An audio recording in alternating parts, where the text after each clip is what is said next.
Hello, everybody. My name is Frigid Hyperion, and welcome back to the Wilds of Wildemount campaign. This will be session 20 now. Woo! With us today, we have Lily as Windchime. I am Moonzik. Rocky is Edward. Kale is Brine. And Quinn, though he doesn't show up here, is Anemo. And Emily is our Dungeon Master. And kicking off our session with a recap of the last session is Rocky. Take it away, my friend. Okay, so last time in the wilds of Wildemount, we were enlisted to help a talking sheep who had been transformed. His name was Fenrir Shinebright, and apparently one of his students, in an act of defiance, lashed out at him and got a hold of a magical item, a wand of true polymorph, and had turned him into a sheep. And through that, he was able to find the party, and the party had agreed to help him restore his original form. So, with that in mind, the party got together and went to the wizard's tower, where his disciple had once resided. Through it, we fought a bunch of apes and other weird oddities before the wizard itself was finally able to show himself. And through a magical mishap of modifying the wand of true polymorph, he had turned himself into a gibbering mass and had unfortunately been irreversibly transmuted. With that aside, though, and with a battle hard fought, the party was able to finally defeat the wizard and everything, and is now capable of returning Fenrir Shinebright back to his wizard form. He was thankful, although he did seem relatively remorseful and saddened by the fact that his protege was transformed. As promised, he would still help the party and help the party pay back for the great deed that had been given to him, and had, and would help the party back in whatever way he could. And that leaves today's session, which is what are we going to do with Fenrir Shinebright? I'm not really sure, but I'm excited. And we can find out and watch it live on twitch.tv/FrigidHyperion. Last time, if I recall correctly, we left off with Fenrir Shinebright reaching for something to give to us as a reward. Searching. Is it wool to make a fuzzy sweater? No, we got that. We already have that. We're totally making that sweater, right? Yes, I will be making that sweater. Or attempting to. Do you know how to knit? Not at all. We'll figure it out. Do you, Windchime? I don't know, maybe. Possibly. I don't know. I feel like this is the kind of skill you either know you have or know you don't. I'm not quite sure that you wouldn't know not to have it until you try it.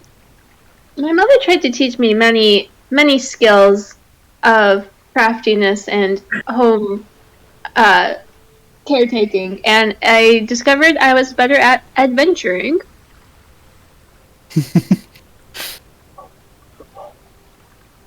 Yeah, don't look this way. But you're so... Your fingers look so dexterous. She's got a point. You are rather dexterous. More so than me. Who are you talking to now? You.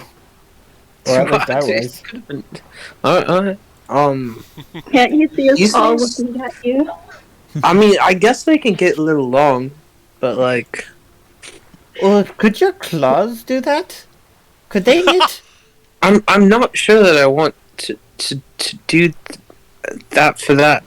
Oh, that's called finger I knitting. think that's a pretty bad idea, not gonna lie. I might think just- it I would might be add the some- angriest version of knitting I'm just anybody saying has I ever seen. I could easily tear some shit up, Angry knitting is not quite something that you want. for knitting, I would say. Oh, do you know how to knit? I have no clue how to knit, and my Then expertise why are lies you in the giving field of advice on knitting? I'm just saying it's generally not a good idea to be knitting while you're in a ferocious, frenzied head state. Generally, it's just not good to be doing anything when you're angry. I But it would calm you down. wouldn't it? firmly disagree based off the evidence of watching a Nemo.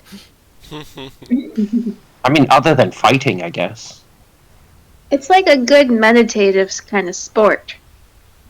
I think being angry in a frenzied state of mind is the opposite of meditating. I firmly disagree. I firmly agree. Oh, alright. Anyway, what were we doing again? Alright. Waiting for sunbright. He kind of glances back at you guys and is like, "Oh, yes, definitely." He's searching through a chest right now. Can't do that.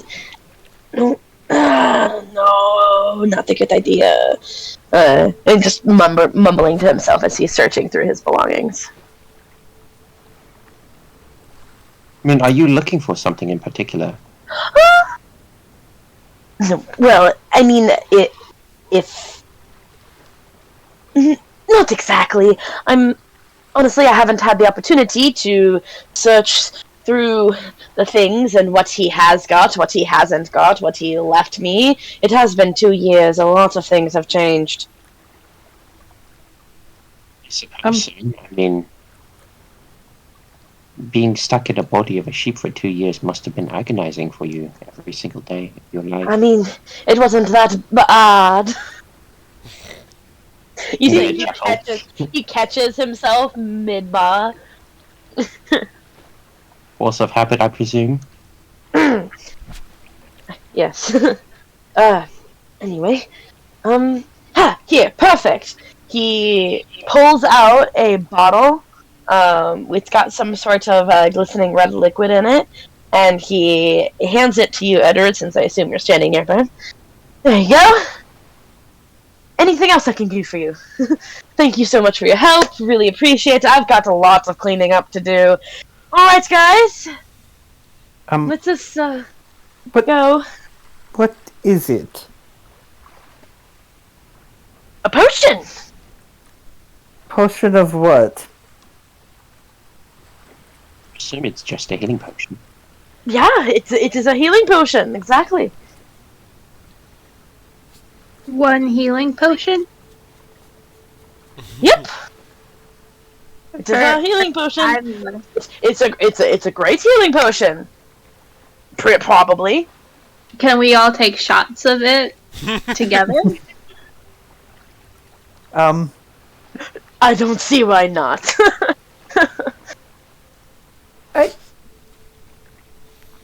Is there maybe another healing potion or something else for all the work and effort that we did to save your life and give you back your tree house and turn you into not a sheep, Mr. Sheep? Roll me a persuasion check. I am going to be guiding her on this one. I would also be looking very expectantly if that would help with any sort of persuasion. It's not going to get an advantage, but you do get to add the d4. An advantage. So should I roll again? No, No. you don't get advantage. Don't get you do get the advantage. D4. Okay. Roll a yeah. So you roll a d4. Oh, okay.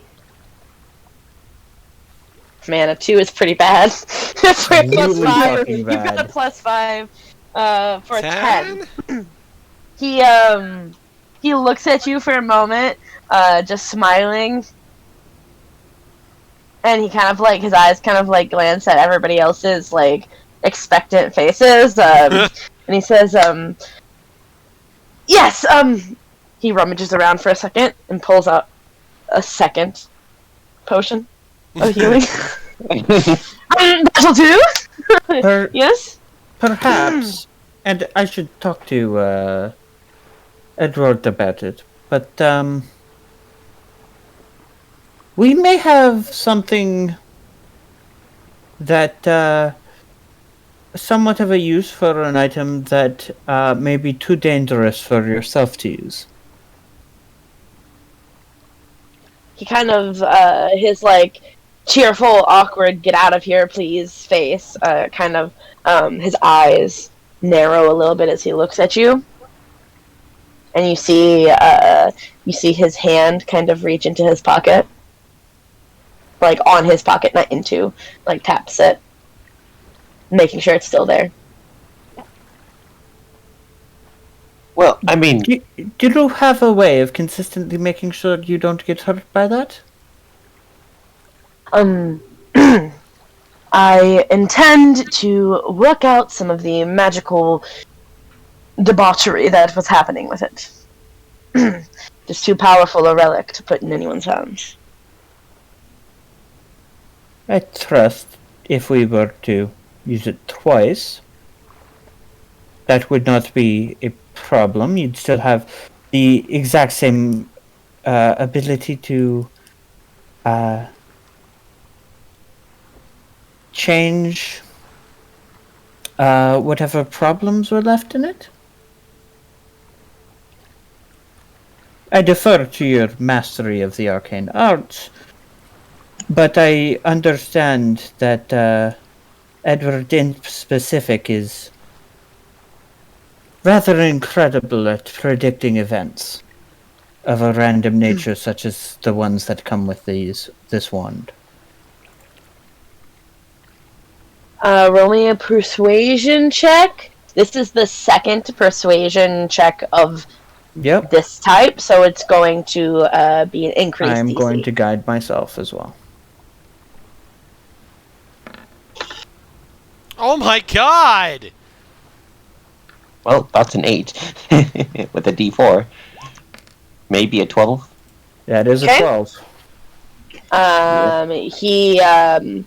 You see him take a second. He just the way his mouth frowns, he pulls back the corners of his mouth, and you see his bottom lip kind of protrude just a little bit as far too powerful for the likes of you. I No. appreciate your help, I really do. It was absolutely necessary, but this is not good for consumption at this time. It was only in saving my life that you all cast it last time. I'm afraid unless anybody would like to be turned into a gibbering mouth anytime soon, it is going to stay right here with me. Well, if it means anything, I personally don't want any affiliation with that wand, especially knowing what it's capable of now. But I do believe I do have something of interest. Not specifically from me. My party personally wants stuff from you, but for me, I feel like this is more of... I feel like I possess something of a subject of interest to you, and if you could spare me the time, maybe at a different time when you'll have everything and all of your affairs in this tower sorted, we could perhaps have a short conversation over lunch and talk about stuff. I do have something of interest that I genuinely do think you would possibly be intrigued by. And then I'm going to pull out my satchel. So I had these animal shapeshift cookies, but through all the jostling and adventure, even though they've been sealed inside a container and carefully wrapped, like those cookies are long gone now, and basically You have chunks. Yeah, it's just Almost chunks of stale, stale dough lumped into a ball, right? From all the adventuring and jostling around and whatnot, even though it's been in a sealed container. I'm gonna pull that out, and then I'm going to show it to him, and I'm going to say, I know this is probably an eyesore. No, I'm not offering this as a snack. If you could spare just a little bit of time to even identify what this is, I'm sure that this particular artifact, I would say, this particular sample would be of great significance and importance to your research in polymorphing creatures. You see, he looks at what's in your hand with hungry eyes, and not the kind of hunger where he wants to eat it, but rather that sheer curiosity as he quickly moves his way up to inspect it. You see his hand wave over, and he mutters a few words, and the expression on his face changes as his eyes begin to light up as he looks at you. He says, where did you find such a thing? You have more? He's looking kind of like in your bag. Fortunately, this is the only sample I have on me, and the materials required in order to craft such a thing is exotic and, quite frankly, out of my possession. And more honestly, quite frankly, out of my scope of possession in order to even acquire such materials. But like I said, once you get your affairs in order, once you have all the towers, cleaned out and whatnot, we could meet up together, maybe over a lunch or maybe some tea, and we could discuss more about how I came to acquire this and how and the story pertaining to this particular sample. Yes, indeed. I would be very much curious about that. He's like looking at it, kind of holding it up. He like sniffs it. You see, kind of like he's still in his he's in his wizard robes as he kind of like shuffles his way, still like not looking and paying attention to his surroundings at all, just staring at this cookie crumb chunk. As he goes over to this desk, you see a little jewelry holder. As he places it in there, and a magnifying glass that snaps down as he looks at a magnified version of the cookie. Yes, this is intriguing indeed. You see, he takes a pair of. He's kind of ignoring you, to be honest. As he takes a pair of tweezers and picks out a piece of chocolate that was in it. Moonzik is looking on at this spectacle and just thinking that both Shinebright and Edward have gone completely mad. I'm going to whisper to... He's completely enveloped in this. Nearly. Not yet. He's actually... It's the world's most interesting cookie crumb. It is the world's most interesting cookie crumb. Genuinely. This is flavor, so I genuinely don't think it matters. You're right, it is flavor, vanilla. You're not gonna do it? No, I'm not gonna do it because you're gonna fucking punish me, even though it's... Never steal from a wizard. I'm not suggesting stealing. I'm suggesting that I want to say something, and that if I'm caught saying something, it'll hurt. So whatever. You would just roll a spell. Yeah, except I just rolled a 2. I don't care how good my modifier is. Like, let's not fucking ruin this relationship, all for a sassy comment. I mean, I've got a sassy face right now. So, okay, that aside, all of that aside, he gestures towards you, Edward, to like come closer with one of his hands. He says, "Where did you acquire this? In brief summary, so I can study it before our conversation." Brief summary. Well, I mean, if you really wanted to know, I acquired this string. You know the seasonal circus carnival that was around in town some time ago? Yes. What's that? I mean, yes. It was in one of those carnivals where I came to acquire it. Although it's not the method that you would particularly typically be expecting. I would be more further inclined to divulge more at some later date when you have all of your affairs sorted. After all, you did say that you need to have everything in the tower sorted. If you want, I would be willing to come back, but just know that I'm not willing to part with these cookies, at least not for the time being. I know they would probably provide some form of valuable sample towards your research in, polymorphing other creatures and objects. And I am aware of your keen interest in that. I just don't think that it would be safe, I think.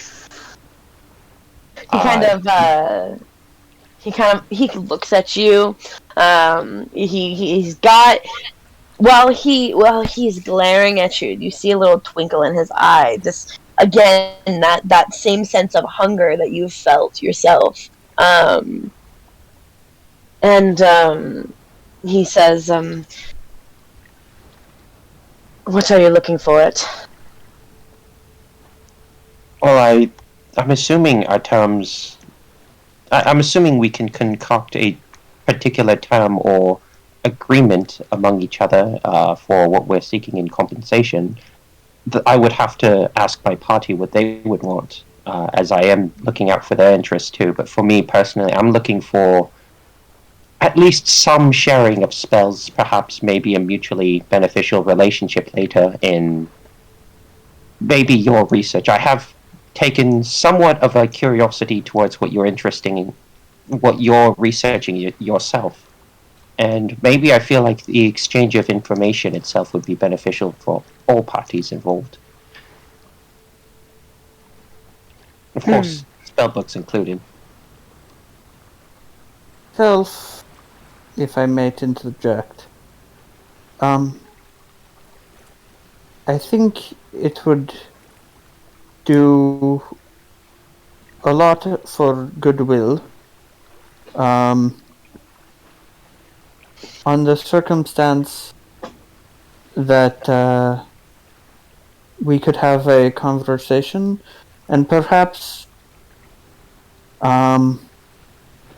we could on occasion get you interesting ingredients such as these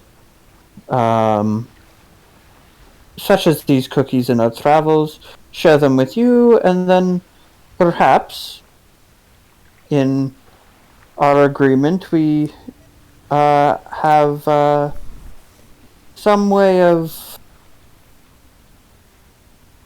trading that for your knowledge about the things we find and perhaps their usefulness for turning into magical items. We have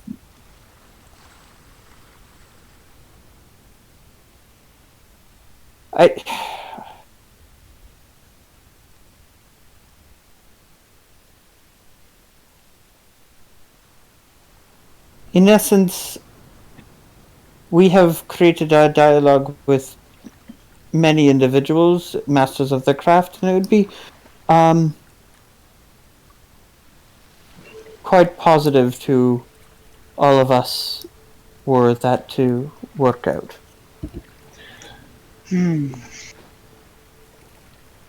We help you, you help us.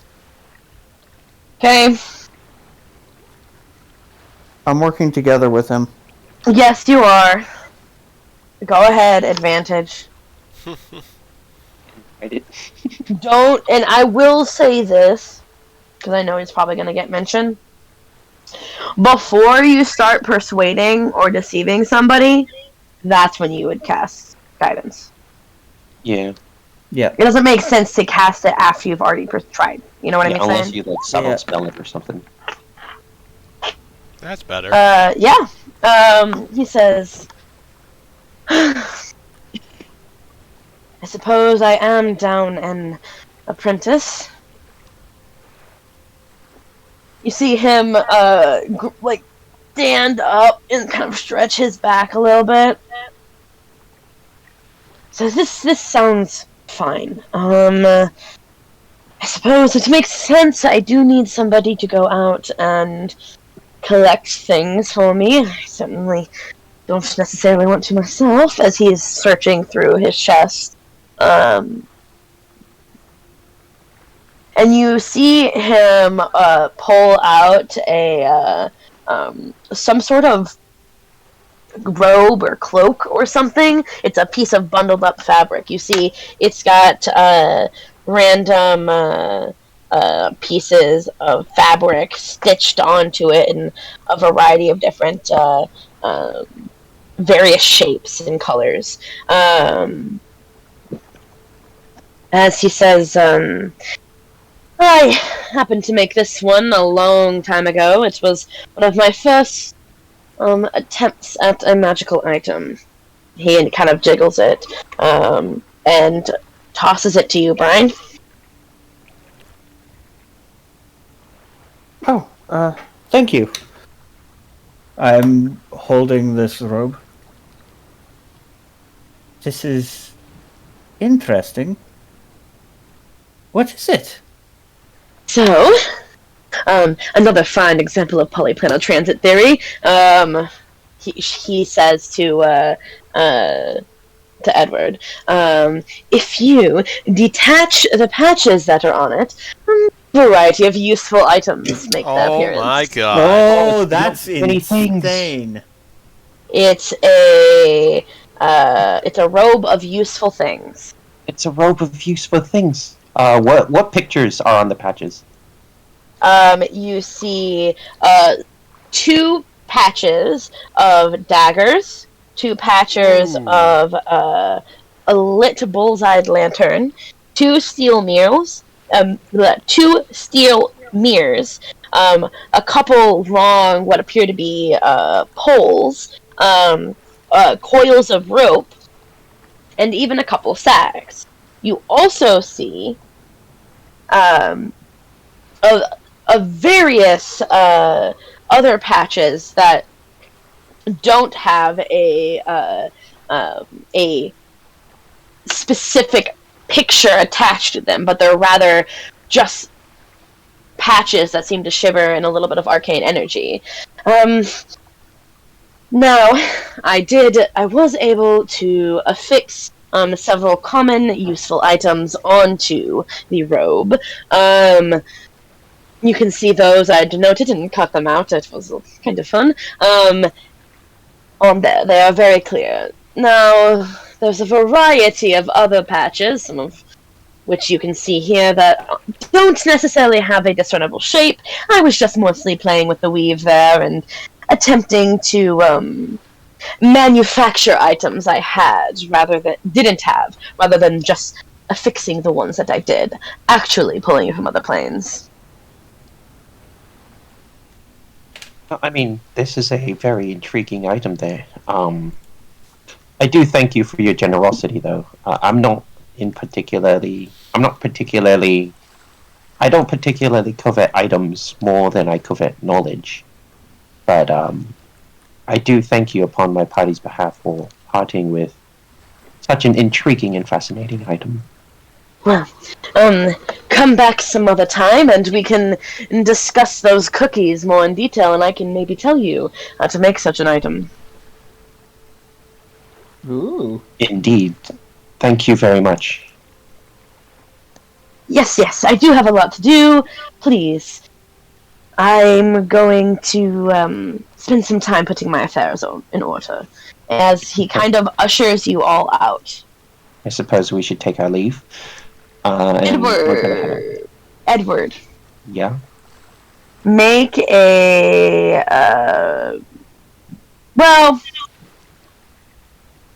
one person and only one person only is going to make an insight check.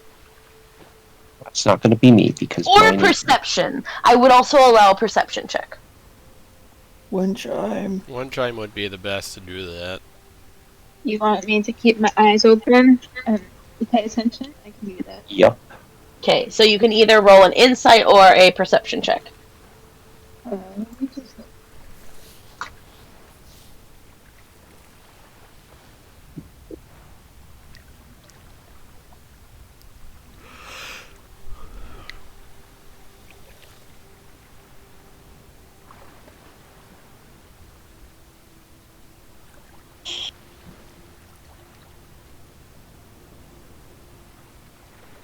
Okay, I'm gonna do insight. Okay. 23. You notice he is ushering you all out, and there's still a piece of cookie in his holder. Yeah. Ooh. So he's clearly ushering you out before What's he supposed returning. to eat this cookie?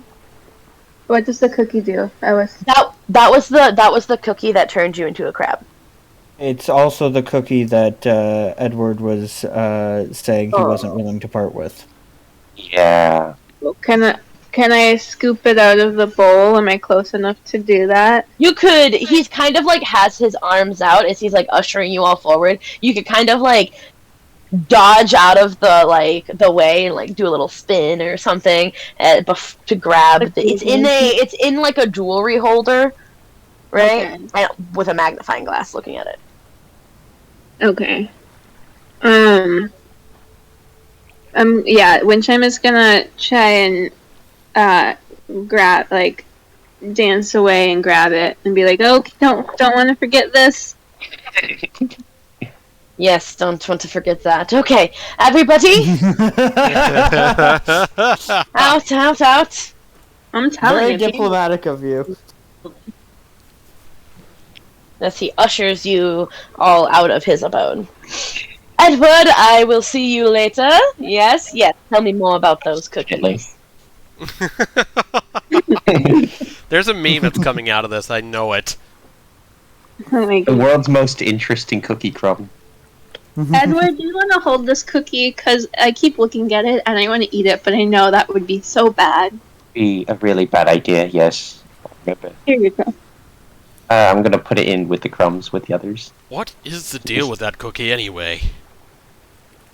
Oh, it's a bad cookie. Oh, I mean, it's the world's most interesting cookie crumb with the most interesting story behind it. It's stale. I feel like we could Yeah, talk that's about it kinda on our old. way home. You guys start to make your way home. This is very silly. Alright. I So do. I, as a player, know the backstory of that cookie. Moonzik, as a character, does not. Yeah. you see, You take a potato chip and eat. Eat it!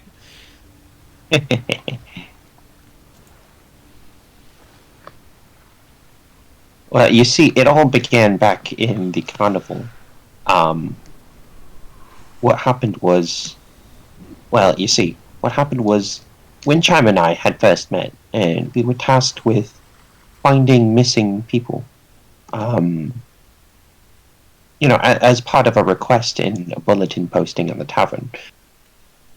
This Was it at the Denny's? I've heard no, a it lot was about not them. Denny's. That Regrettably speaking, it was not at a Denny's. Denny's was myself and Anemo. But go on. But yes, Sleepy Nook Inn. Sorry. we were I- tasked Yeah, with don't we were tasked with finding missing people. And long story short is, while we teamed up with Windchime, this was the first time that I met her. This was the reason why she's even in the party with me, is because we were able to get together and finish this job posting. It had turned out that the missing people that we were in search for, along with other missing individuals that we weren't in search for, were being turned into animals and being kept at the circus. They're not being- just any animals. It was their favorite animal. Yes, it was their favorite animals. There were these people that were being turned into particular animals and being forced to be held captive in circuses while they were forced to essentially do tricks and whatnot at the ringmaster's command, while enduring all of everything that Fenrir Shanbert would have endured as being an animal, while being forced to work under oppressive conditions. And it had turned out that the ringmaster had conspired with a particular, we'll say, witch who had made a formula that allowed people to turn people into their favorite animals, as Windchime said, and we had banded together to stop them. It was the same reason that I even picked up divination magic. One of the people that was under the spell, well, she was a divination wizard. She was a woman named Miss Majriel, who was a fortune teller and specialized in divinations. And she was the one that sort of, for the first time, I suppose, helped me with learning how to learn divination magic. And Windchime and I banded together. We stopped them, and these cookies were sort of a memento that I lifted from the lair of that witch after we had defeated her. These cookies were, I thought, were very, very dangerous. And fortunately, we were able to concoct a cure. Windchime herself turned into a giant crab in that whole altercation. Mm-hmm. And It was an experience. Your favorite animal is a crab? Have Well, you of seen her course. I just crab? realized I know none of your favorite animals. What is your favorite animal, Edward? I summoned my crow. Oh, a crow. That makes sense, I guess. Munzik? I guess I would have to say... what the hell's all in my, jade animals here? I guess I'd have to say... a serpent. Serpent? That's an interesting or like one. a snake, I suppose. Specifically No a snake. way. I figure that a snake would suit your personality. Come again? Is that an insult, Edward? No, just curious about how he sees himself, or why he adores snakes. That's all. Insight 20. Are you lying to me? Okay, you can read that Edward is more curious as to whether or not he sees himself as a snake, or whether or not he just thinks snakes are cool. Uh-huh. You can't really tell which one. And he's just kind of wondering whether, like, there's a deeper meaning, or he just thinks snakes are cool. And, he's just kind of wondering. If you're asking if I see myself as a snake, that must mean that to some degree you think of me as a snake. I mean, no, not really. In fact, I've seen you more as... You're rather slippery, very perceptive, and you can change how you appear, much like snakes can fit into many different roles. It fits you. In like all the I best was ways. more wondering whether or not you saw yourself as a snake more than just you were thinking that snakes are an intriguing animal. Yeah. I always kind of like snakes, I suppose. Snakes are cool. What's your favorite animal, Brian? You know, for a long time, I would have said something different. But I found myself recently very partial to octopuses. And I don't know why. All the legs instead of none of the legs.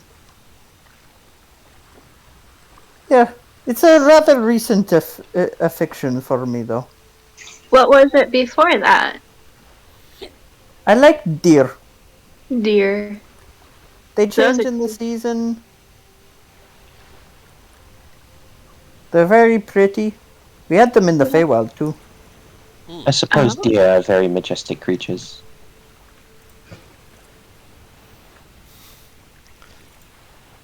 Especially those legendary ones, the golden deer. The golden deer? Is that a real deer?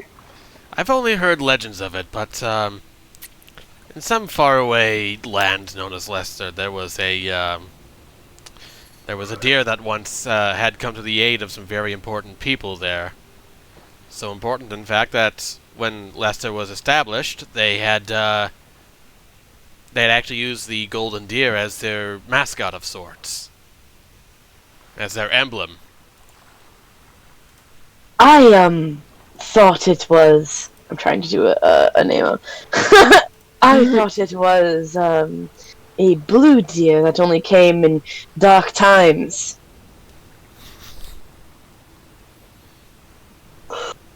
I assume you Just have appears very right? spectral. Definitely a panther. Large white cats are pretty cool. And I will stop role playing off of a demo because he's not here.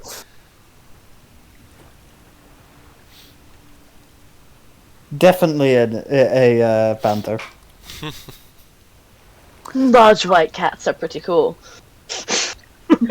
Large white cats are pretty cool. You see him gesture to his white cat webkins affixed to his. What's a webkin? You don't know what a webkin What the is? fuck? I know what a webkins is. It's one of those like stuffed animal thingamajigs. but Oh, you're saying also- that in character, okay. Yeah, in He character. didn't know. I didn't say a and it's webkin. Nobody No, I said didn't say webkin in character. God damn it. In character, webkins don't exist in wild. No. But it's a small stuffed white cat. It looks exactly like a webkins. I'm just right away. You know what I'm talking about, right? The webkins thing was a descriptor. You're saying this as if you've seen it before, Emily. Yes, I owned one. I loved webkins. I thought that was the funnest shit. Webkins were the shit. Do Anyway, they still exist? off topic. Oh,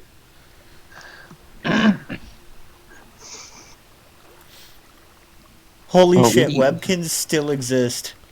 I don't doubt it. Although I there's mean- two versions. There's Webkins Classic and Webkins Next.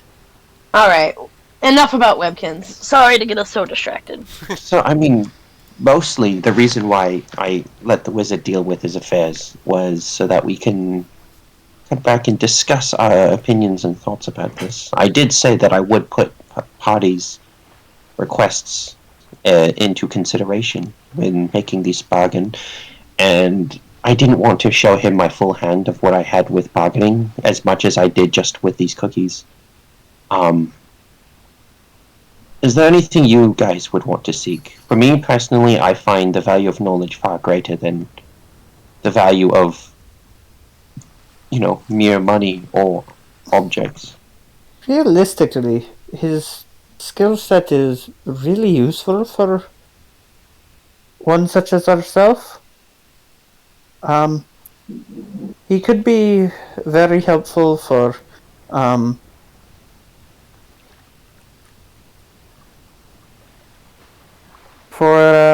magical items. If we can get him the ingredients, we'll pay him in interesting things we find or gold. We get him the ingredients he requires. We might be able to get items we are really interested in. I mean, I'm assuming he is a transmutation specialist. Wouldn't be quite much of a stretch for him, quite a stretch of logic to assume that he'd be good with working or infusing elements or magical properties into things. Well, I mean, he made a wand of true polymorph, but based off of the fact that he was overcome so easily, I don't believe he was able to cast the spell itself, just create an item with it.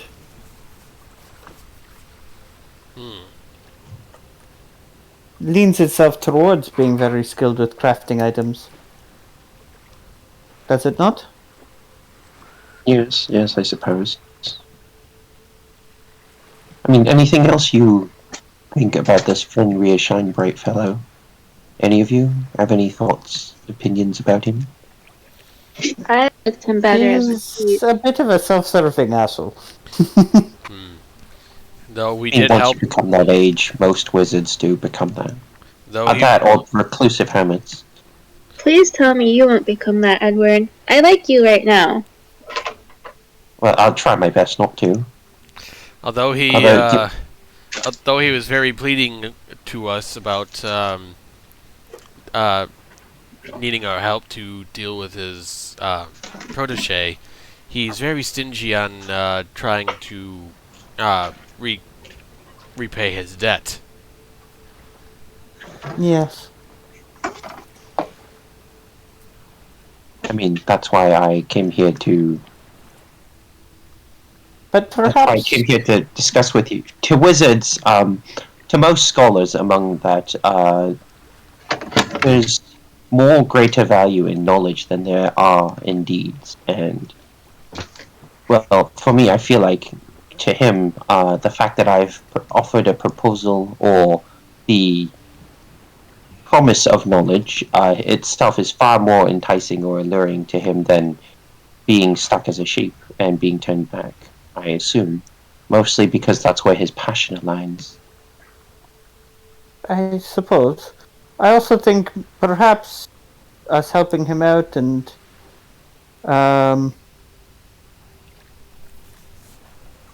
perhaps despite him not really being fond of repaying debts, perhaps his talent is just good enough that being his friend is more useful than being his enemy. This You is know, I've true. never considered the prospect of what anything would happen if we were becoming his enemy. I wouldn't wish to become his enemy.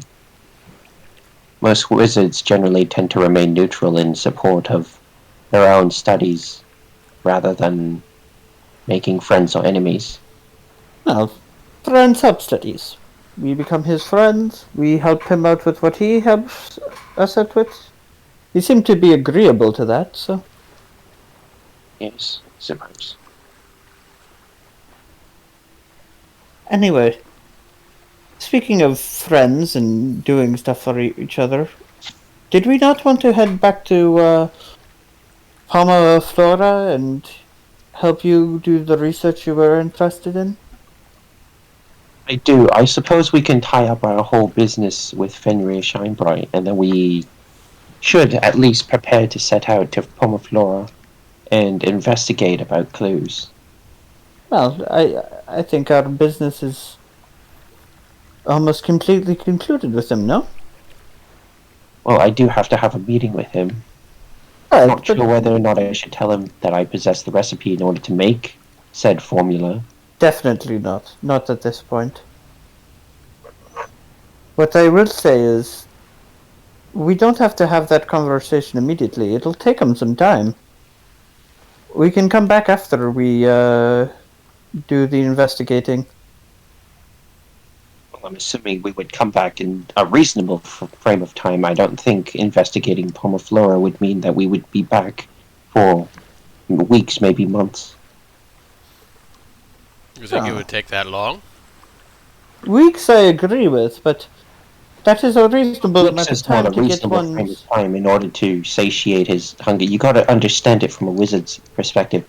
He's caught something that he intrigued his eye so much that he would most likely fixate on that. Subjecting him to weeks without closure of this knowledge is akin to a weird form of duress and torture. Oh, I see. a wicked smile comes across Brian's face. And So what you're saying is like to by it tease. taking so long, you would increase the value of said knowledge? No, it would decrease his attitude for it. And that's quite frankly relatively risky move that would probably not put us in a good light in front of him. So we have to wait here while he spends the likely weeks getting his things back in order, because, you know, he has to put his life back together. Also that we can have... Also that you can have a lunch date with this man to satiate his curiosity. Something, and personally I would rather have that relatively soon rather than later.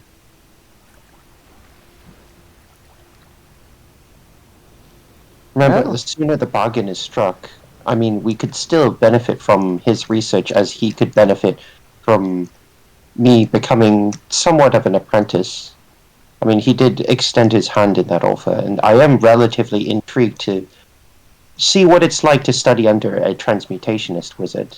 I mean, I've studied under an alchemist, and I've done a brief. I've taken brief lessons among a divination wizard. I would like to expand my horizons among transmutationists. Alright. Well, I mean, he gave us this really nice cloak, so I suppose.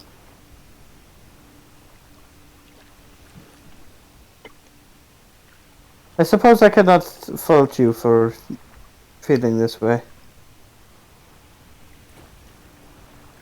Again, the So- prospect of this knowledge is more valuable than you would realize, at least for me. Think about it. What would you do for another glimpse into the Feywild?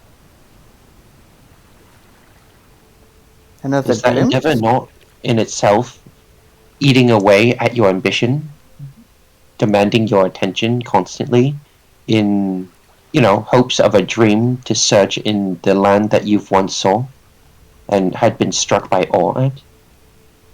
It was my home. I'd love to go back, but I don't want a glimpse. I want to go home. I want to prove that I can belong there.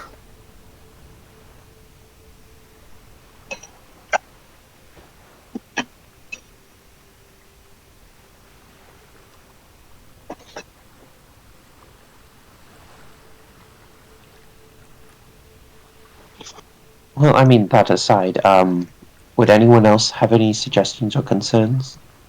Or maybe preparations to make before we leave for Pomoflora?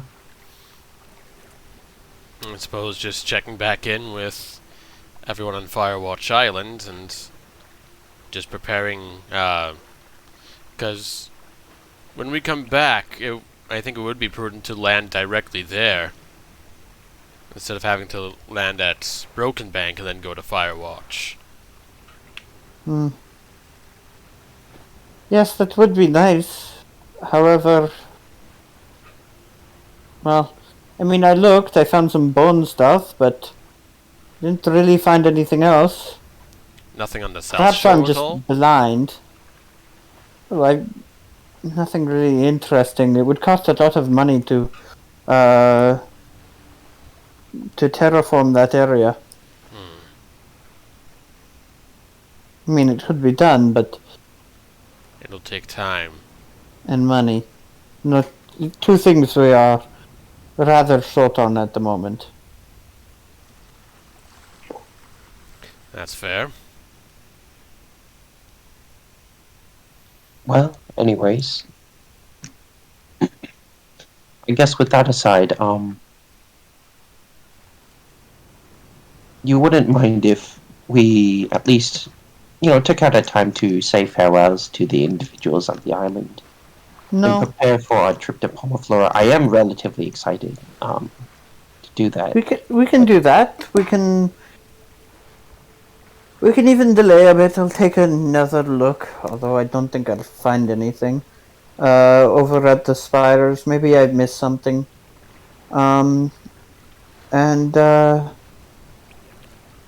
then we can. Then you will have enough time to talk to this man. Hopefully, start up a dialogue. And yeah. Well, I suppose so. I do have a couple of books that I've bought from the archives. I would like at least some time to read those, along with whatever other materials I would get ready to review again in preparation for another meeting with Fenrir Scheinberg. I'm assuming none of you guys have interest in accompanying me.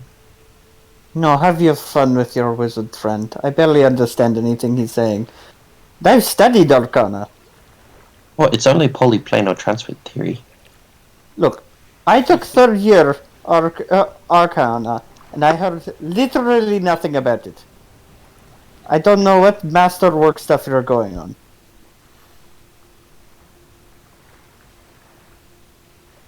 Oh, fair enough.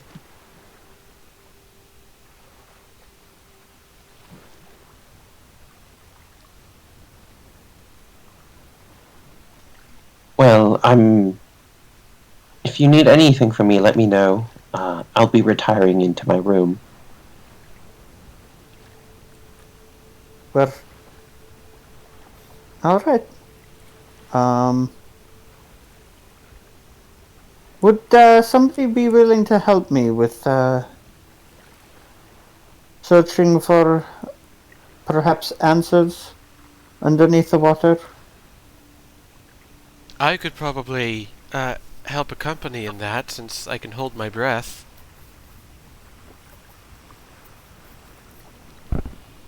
This is an important question. Who are you role-playing as right now? A name-o. Okay. Just needed to make sure, because, I mean, yeah. Yeah. Anybody can technically hold their breath. Yeah. All right. So yeah, we'll drop Edward off. I'll take a look, and we'll find out what's going on. Okay. If you find any weird things, bring them to me. I'll probably be able to identify them. Also, perhaps, and I'm gonna hand the cloak to Edward. Perhaps identify the patches, so we're not just randomly pulling up nukes in the middle of combat. I mean, I'm assuming that this particular whatever's on the patch comes out as whatever gets manifested into reality. Right, but the I mean, I'll do it just the in blink case. patches. He said he was just messing around. Perhaps we could find out what they actually do beforehand, or if they're truly random when you pull them. Both sound fun. Oh, fair enough. I mean, never hurts to be on the safe side. He's going to take the cloak. You can have this back after I'm finished.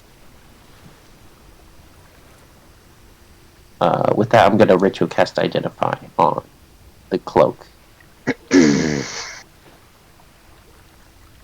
So, here's Also, what I'll Kel, you have say. everything written down, right? Like, I don't plan on someone else is keeping it. You have everything. Yeah, So, whoever is I know what keeping it down, whoever's keeping it down, No, you whatever can- items are on the patches. Right. You get the text. This robe has cloth patches of various shapes and colors covering it. While wearing the robe, you can use an action to attach one of the patches, causing it to become the object or creature it represents.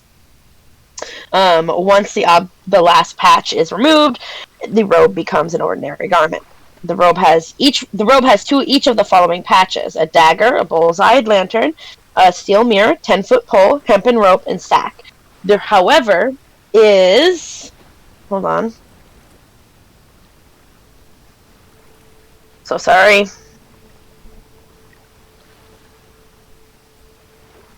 There is, however... 11 other patches that cover the I'm garment. sorry, 11? 11 other patches that cover the garment. All right. I rolled 3 3s and a 2, so Yeah, I was noting that that's really freaking high. yeah. For 44, yeah, 3 3s and a 2 is pretty good.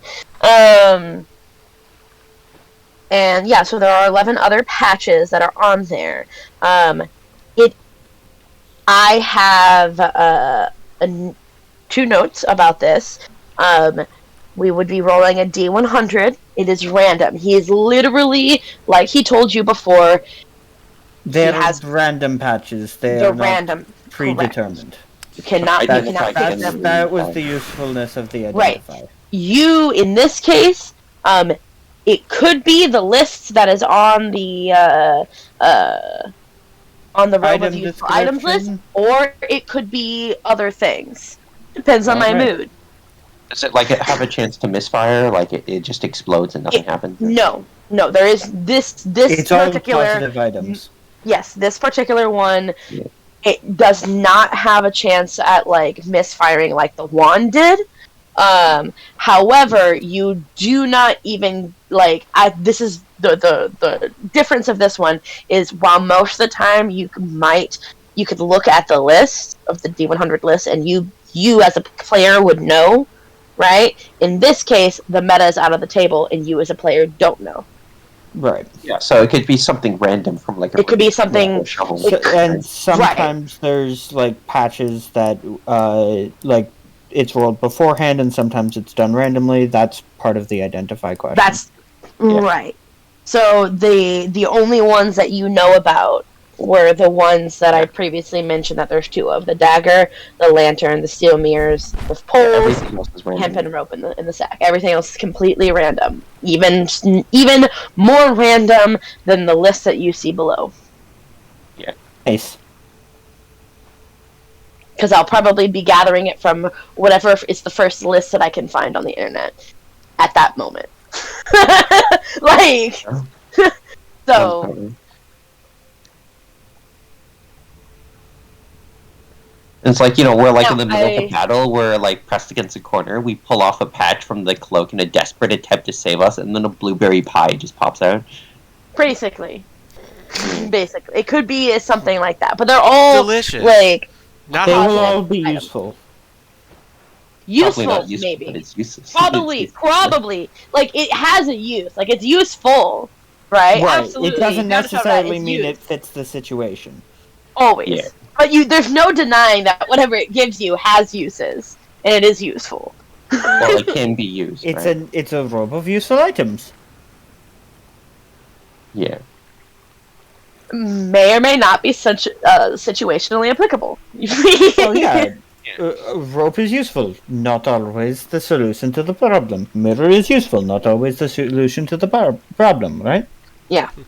Blueberry pies are delicious, but not necessarily the best thing to pull out in the middle of battle. Right.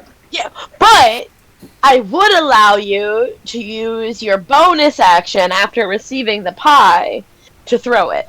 Yeah. Improvised Alright.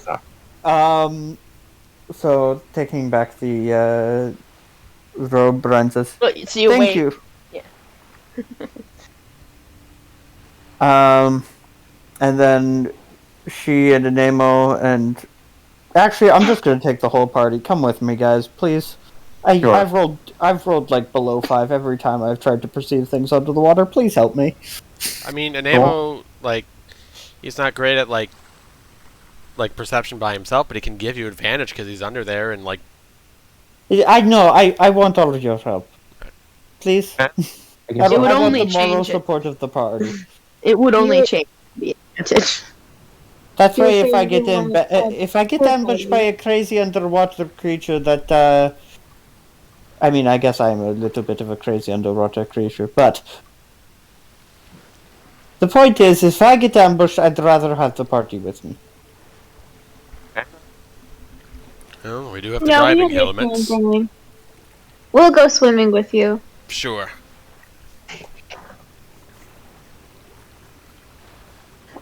All right. Are you guys putting on the helmets? Yeah. Yep. Anemo will have one with him, but he's not going to put that on. Scuba And- diving time. Just as backup. Yep. And I will not have a helmet for obvious reasons. As you guys all get changed into your various swimsuits, Do we need to make swimsuit pictures?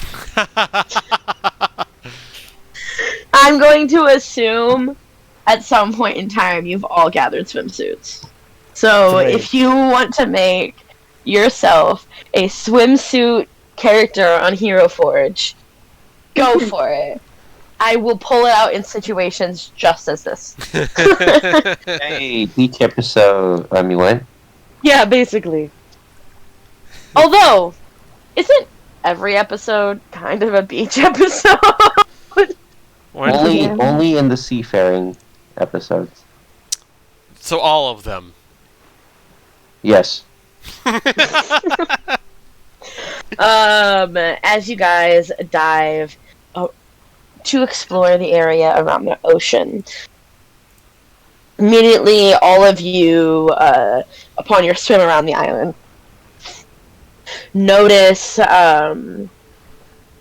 if you haven't seen them before, now seeing these spires sticking up out of the water, and the almost what feels like a underwater forest, but of, again, these stone, or now we know bone, spires that stick up out. It's almost haunting, as you can see sometimes little schools of fish make their way between them. The water here is by no means murky. You can see for quite a distance under here. You do notice, while there is some moss and seaweed on the bottom, you would presume that a location such as this, particularly those who have nature-oriented abilities or studied, you would assume that this area would be prime for all sorts of varieties of corals and a variety of plant life, but it feels rather dim in terms of the plant life around here. You see, yes, there are occasionally like almost like barnacles and protruding growths that are on these spires, but it all rather feels dull in comparison to what you would imagine. Those who would like to, somebody can roll me an intelligence check or a history or a nature, either one.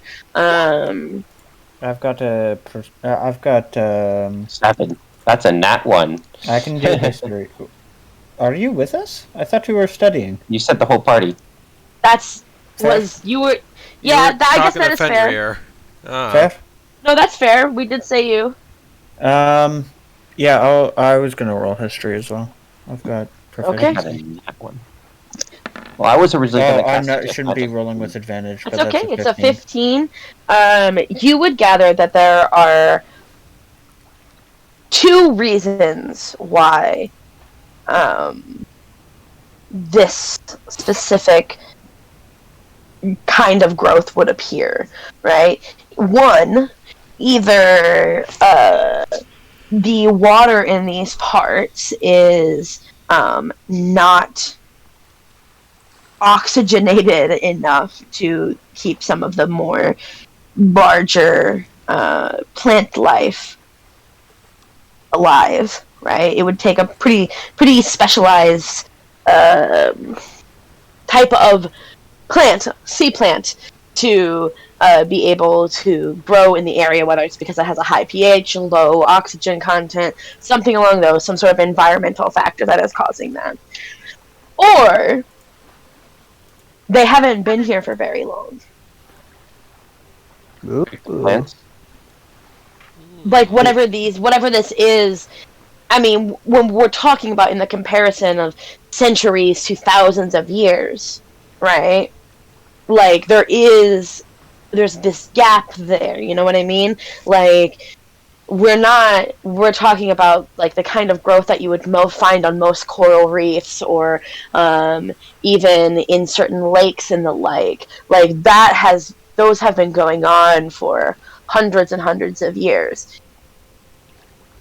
This just could be a newer environment, and the kind of plant life that we would look for hasn't had the opportunity to travel into this area, if that makes sense. I didn't notice this before, but this might be a rather recent environment, which would imply the stone spires are rather recent. Or the bone spires. This rather terrifying concept. Do you think these creatures could live? Do you Whatever. Do you think these creatures are still alive? Clearly they're all bone, but Clearly, the genus, perhaps. I mean, I think what you're implying is that the plants themselves are relatively new to the area. The wildlife, the flora, and the quite possibly fauna haven't had the time in order to establish a functioning, sustaining ecosystem in order to subsist onto this particular patch of ocean. Which is quite odd. I think the giant bones lead credence to the story. I mean, think about it. An entire biome has been created among the shallows of this part of the ocean, solely from these bones being here. It wouldn't be quite a stretch of logic to assume that these bones were here not early enough in order for a microbiome to establish. Meaning, whatever must have died here, most likely would have been able to establish a new biome that organisms wouldn't be able to have, achieved some sort of ecological equilibrium. If it's that recent, there's a likelihood that creatures of this size exist around this area. Like, not where we are right now, but in this ocean. I'd like to cast Detect Magic to see if there's, trace necromancy spell magic or trace certain auras of magic. Ritually, I'll cast Detect Magic to see if there's, trace amounts of magic surrounding the Bone Spire or around the area. Okay. You cast the spell. 10 minutes.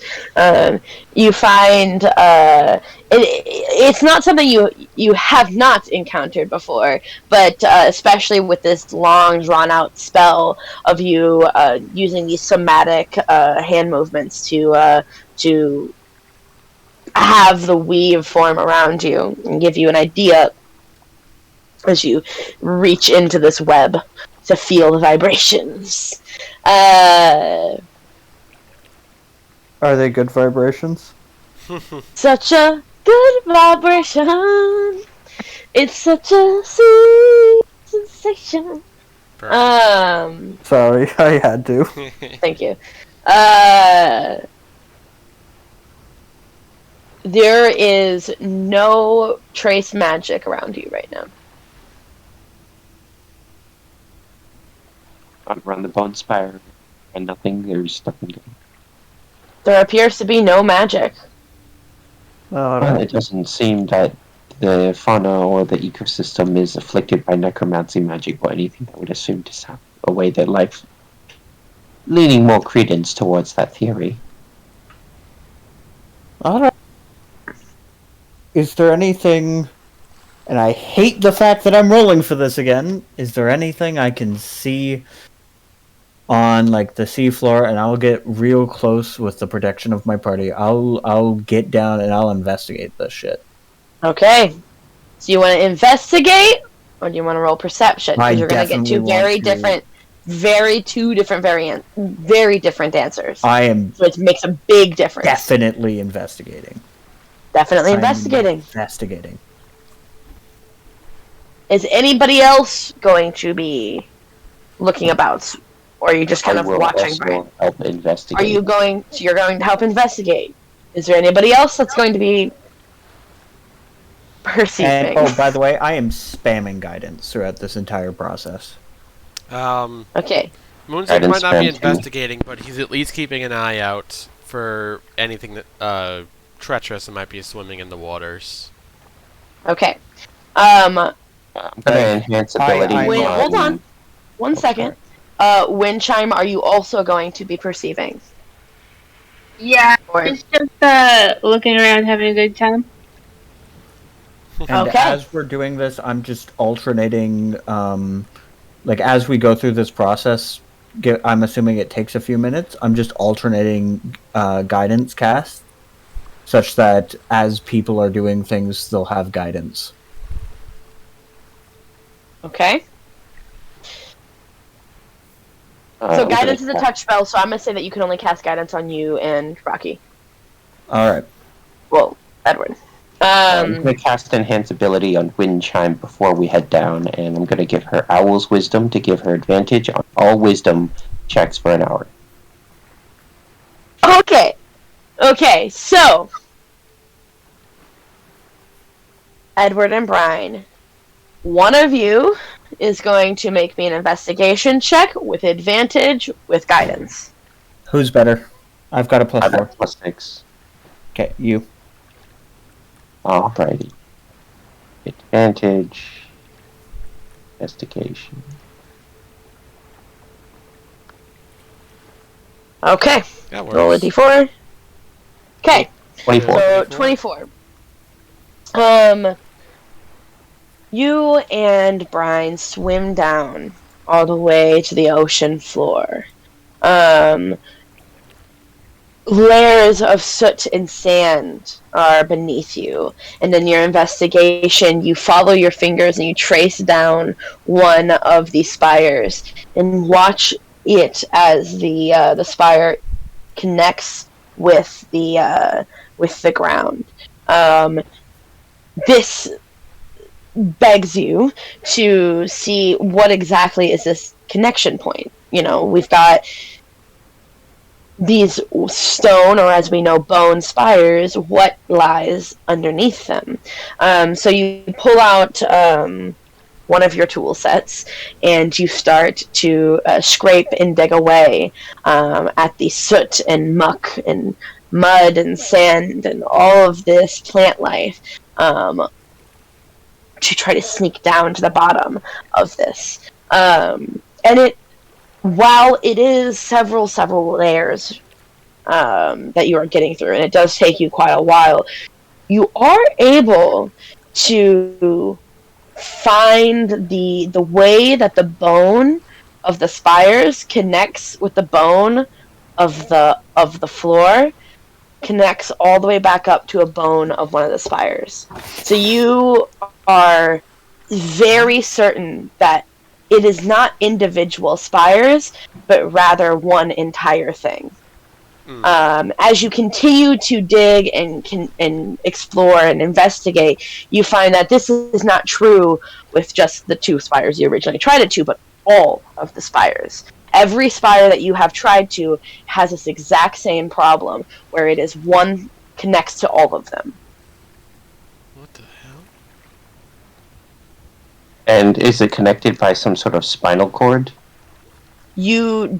No, there's no, not as far as you can tell. You can't, you have a feeling that this is all one big environment or creature or one singular thing, right?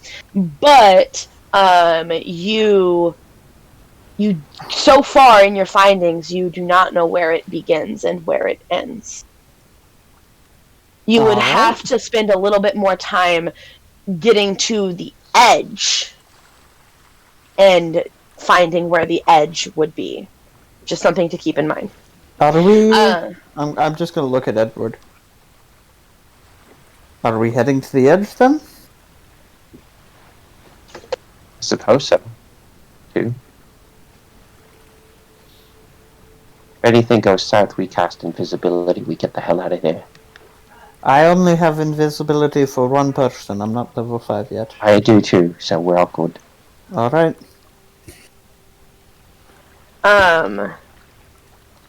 Wind chime let the and others know what's going on.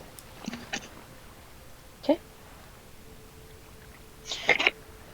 Wind chime and Moonsick.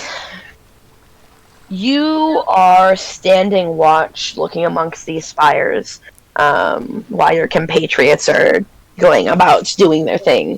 They come up to you, they tell you about the findings they just made and that they're going to go off. And it leaves you two here with a moment to look around in the peaceful ocean before you. Again, you see like schools of fish swimming off in between the spires as you watch your friends swim away. Mm-hmm. Roll me a perception check with advantage. Go for it, wind chime.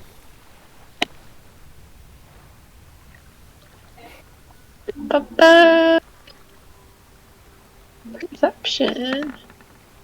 17. Hey. Enhance ability for the win. You don't know if it is a sound a feeling, if it's the back of your head playing tricks on you, that you feel a low vibration. Low vibration. This is not a good vibration. It comes in waves, you feel.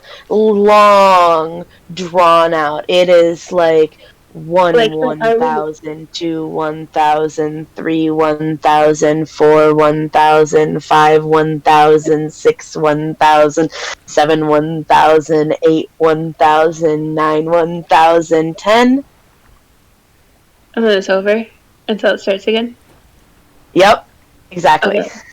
Are we standing on like the ground, and are we inside the water? Is the vibration in the water or from the ground?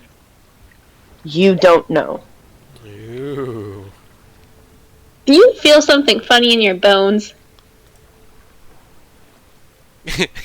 Well, typically no, they're not broken. No, like wait for it. Wait for it. Do you feel that? It's like but like lower. Do you want me to make a perception roll too, Emily? Sure, with advantage since you pointed it out. Cool. Good lord! No, I No, don't. you don't feel it. You don't feel it, but you This see is the way most that she... imperceivable vibration on the planet. It is. I've been here 6 times. I would like to say it is very, very difficult to point out. It's not something that you could just passively feel. Good thing I I enhanced could- that ability. I am getting some weird feelings in this water right now. What do you mean by weird? Do you think we should get out? Maybe. You feel again the rhythmic pulsing, these long, drawn out pulsings. Or should we go closer to it? So about 150 feet away. Anyway, this is a really cool thing. This is a really cool fascinating. structure. Yeah. Who would have guessed that these spires are all connected together? They're not individual pillars stretching out above the ocean level. It makes the creatures involved that much bigger, which is truly terrifying. Just out of curiosity for the before I do anything else, how much time do we have left on our helmets? You guys have about 20 minutes or so. 20-25 minutes. Okay. As he ritual cast. Yeah, because he ritual casted. Mm-hmm. Yes, they last an hour. And you said you don't know if it's coming from the ground or from the water itself? I cannot tell. It's just all around me. Moonsick's just going to swim over to one of the spires and place his hand on it to see if he feels anything. Windchime will follow him. You guys both placed your hand on this spire. Windchime, you still feel it. Mm-hmm. That rhythmic. And when you touch the spire,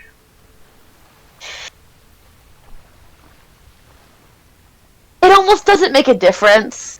You think maybe it does, but you're not really sure that it does. Yeah.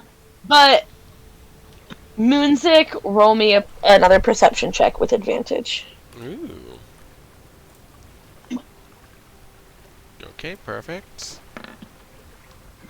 Oh my god! No, you really don't. Like there's a moment where you're like, oh, and then like a school of fish swims past you, and you're like, damn it. You just like don't. You're not like in touch with your inner like vibration sensors, Moonsick. It's definitely here. It's definitely in this, and like all around us and everywhere. I believe you. I 100% believe you. I guess I have my mind set on other things at the moment. I'm sorry. You should meditate more. Wow, the sass. I must say I've never meditated before. Well, that explains a lot. Oh my god. My man rolled the highest of a 7 on the dice, and you're just sassing him out for all he's worth. Which is not very much, mind you. So, Edward, how much time do you have left on your helmet? At 20 minutes or so. How close are we to the end of the spires? Emily, You guys how are- close are we to the end of the spires? Pretty far away. This is a substantial distance. You think that you could get closer to the island and see if you could find like an edge around the island, but you both easily come to the conclusion that you could be digging for hours beneath all of the debris that is around, like the soil that is around that area. That's why the spires don't come up as close to the surface of the island, because there is... Do you understand what I'm saying? Yeah. Okay. So perhaps we won't find the end so easily. We should probably go back and join the others. Yeah, I suppose so. You guys start swimming back. Yep. Yeah. Back to you guys.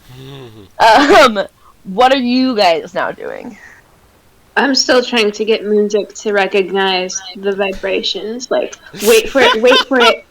Okay, it's right now, it's happening right now. You know that time when you were a kid and you'd hear a high-pitched noise and you'd tell your parents about it? They could never hear it though because they're Because... Yeah, exactly. That's all I'm imagining right now. oh boy.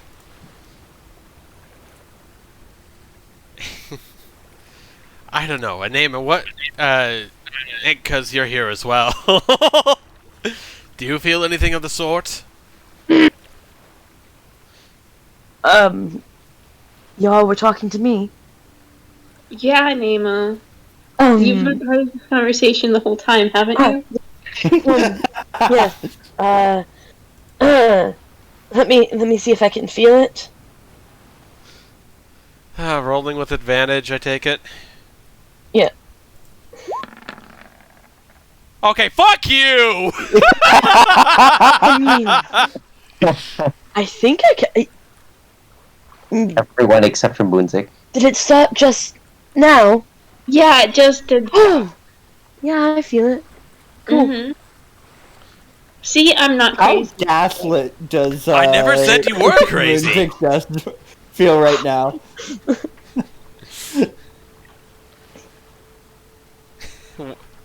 What was the question? Interesting. How gaslit does Moonzik feel right now? He's getting there. I never said that you were crazy. I'm just saying that I can't feel it. I'm sorry. I can't accept your apology. Oh my god! Oh, that's hilarious. Wow, this is the level of edginess and fucking sass is, I don't know why, is reminding me of Danganronpa. At this point in time, Anemo is going to come up to you and kind of put a hand on your shoulder. I hope he's okay with us using his characters in this way. Probably. He's gonna put his hand on your shoulder and kind of tap you on the chest and says, "It's okay, buddy. When we get older, we can't hear things like we used to. Same thing with sensations." I'm not even that old! I assume I'm coming like back up near them. All I hear is that, and I go, "You look it! Seriously, you haven't dropped out of team. What the hell, man?"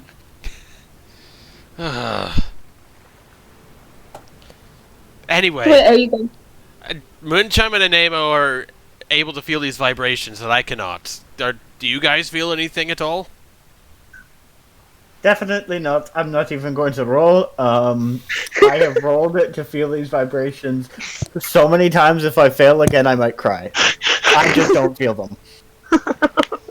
I really want you to roll again. And I know that now that we do it, you're going to succeed. I'm gonna hate it more! Go ahead. Alright, here I go. Perception 1. With advantage because they're pointing it out. Fuck you so much. You fucking... See, the second roll is what I should have gotten. No, 15. You could? No, you thought you felt it for a second, but you don't feel it. Oh my god, See? that's a high DC. You like there was a second where you're like, no, nothing. Well, at least I'm not the only one that's failing to perceive such a... It must be a very light vibration. It's not a good vibration. I don't like Or it. try to roll it. Yeah. Absolutely. This is Okay, a fucking anything Arcana check! Advantage. Like, all over again. Okay, well, here's to see whether or not I mess with Moonzik and roll highly. 14. No. No? You don't feel it. Well, I don't really feel anything either. You guys, it's there. I promise you, it is Something's there. It starts. No! Yeah. Yeah, exactly. And now it ends. You really don't feel that. It's kind of like a heartbeat. But A long. very large. It's long. It is like Like 10 seconds. But it's Heartbeat. deep. or maybe breathing. I suppose it could be breathing, but then it stops. Like they're holding their breath. Sometimes I do that. Wait. I do too. Wait. I want to make a medicine check. Like, I know I can't feel it, but what they're describing does feel like... Basically connecting the dots, like, a bigger animal takes a longer time to inhale and exhale. I don't know if the same apply to gills or whatever underwater breathing they have, but, like... Be nature, though. Would it be nature or could it be medicine? You can make it a medicine check. I'm okay with you making a medicine check. And make sure I turn advantage off.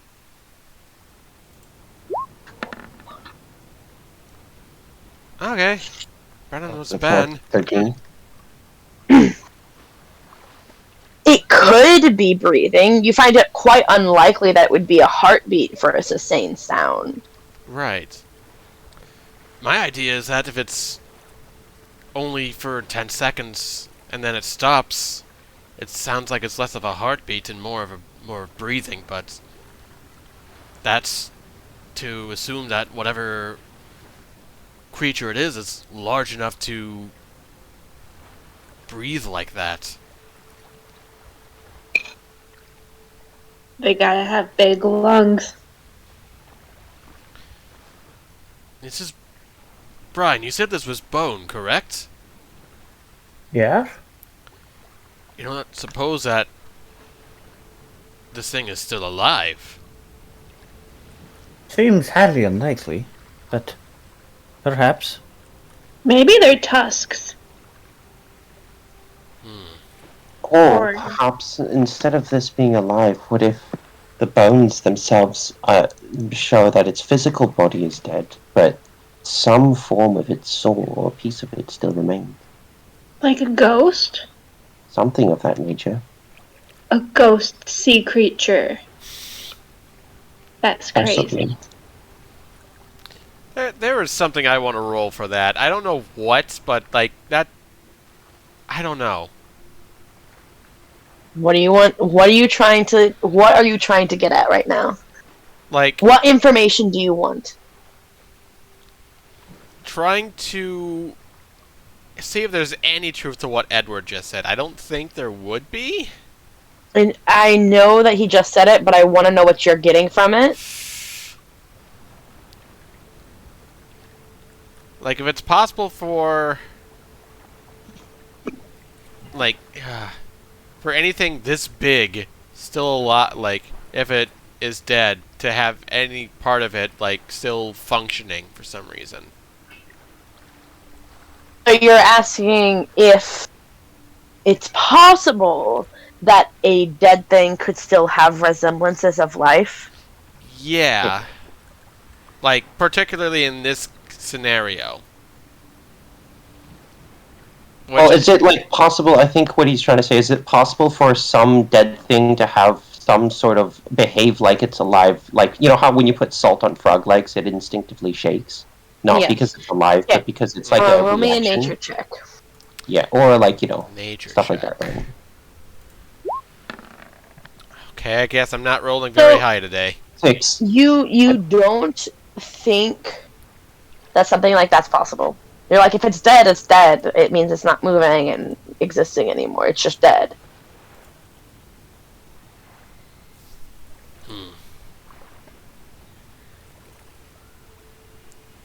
I can't make much sense of it.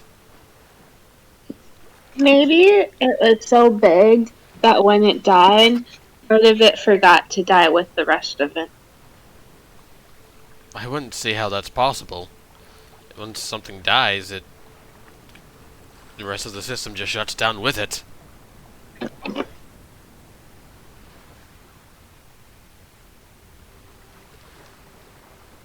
Like when we die, for example, our arms and our legs stop moving.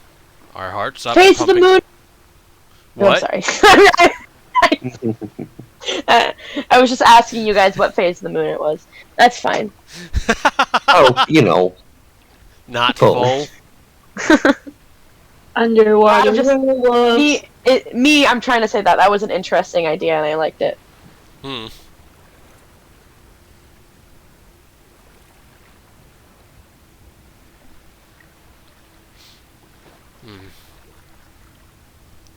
I don't know.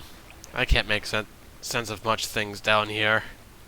You guys have about 10 minutes or so left of your helmets. Maybe a little less. We're just gonna like make our way up so we don't Yeah, drown. that's a good idea. So, you guys make your way back up. Sploosh. The splooge. You take your helmets off and wipe the salt water off of your body. Yep. Prestidigitation. It cleans anything. Probably. Except for Well, literal shit. That was a fascinating encounter, I suppose. What do you think we should do next, or do you think we should just go back?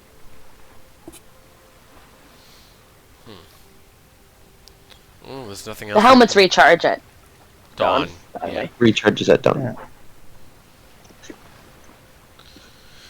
What if we tie a rope to one of the bone spires and attach it to the ship and pull really hard? I do not like I- that idea. Hate that idea.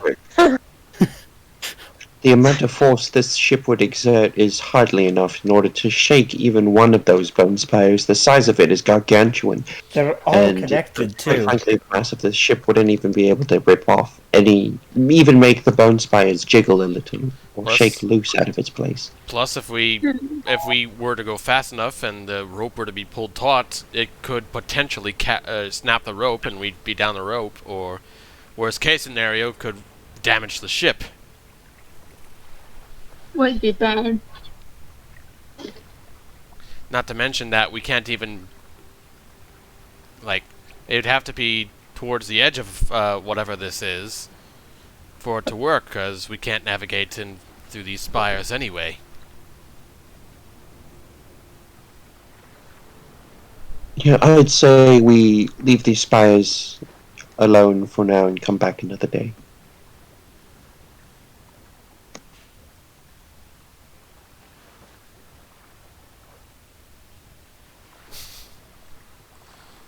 Alright. I must agree.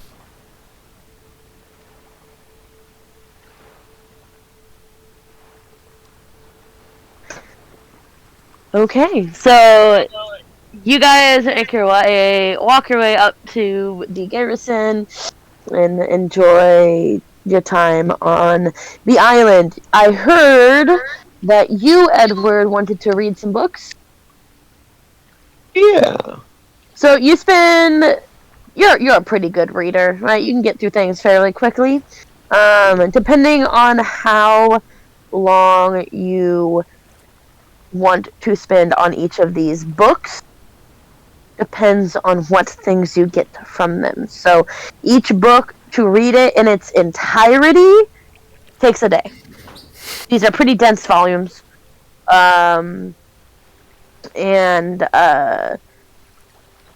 Yeah, it takes a full day to fully, completely understand, the major concepts of the books and, study.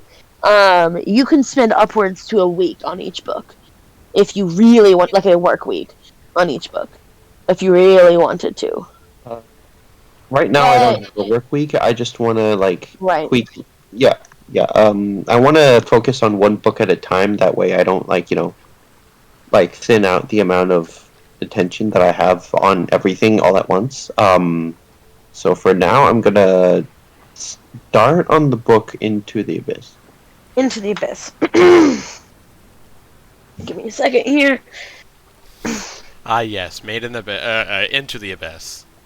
Oh, good show. 10 out of 10. Just the right amount of, wonder, childlike wonder, and sense of exploration mixed in with really, really weird and dark imagery.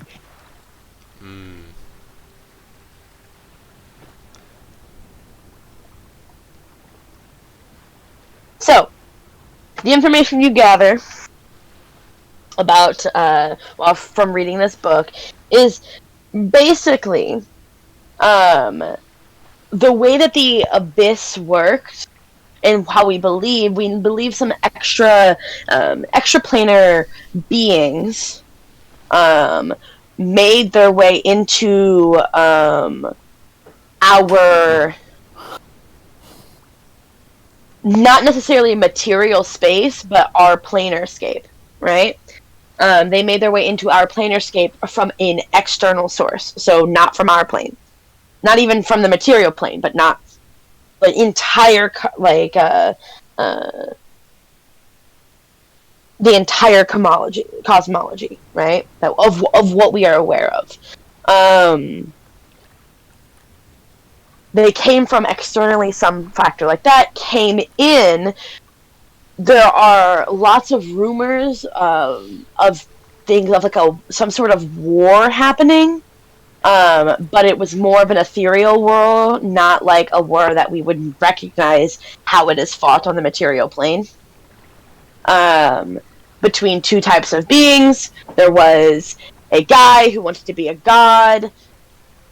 They believe he started war, bad things happened, lots of things. Demons were created. There are multiple different layers, infinitesimal possibilities of how continuously different types of different type of chaotic evil universes are undoing into themselves, folding on in unsurmountable, uncountable ways. Infinitely variety of kept connected, and it's all haphazardly slapped together because there was probably some sort of magical artifact that was capable of just creating many, many different layers of possibility all at the same time. That's the theory. Whoa. It's crazy. Absolutely, the issue is each one of these ideas, we have connections. We know that the Abyss exists because frequently there are fissures between each different kinds of worlds. People have devoted their entire lives to studying fissures like these, right? Not only fissures that are made into the abyss, but also into other planes. You're aware of these rifts and how they happen. But as the two different planes rub against each other and create fiction, these little tears and holes and cracks start to form.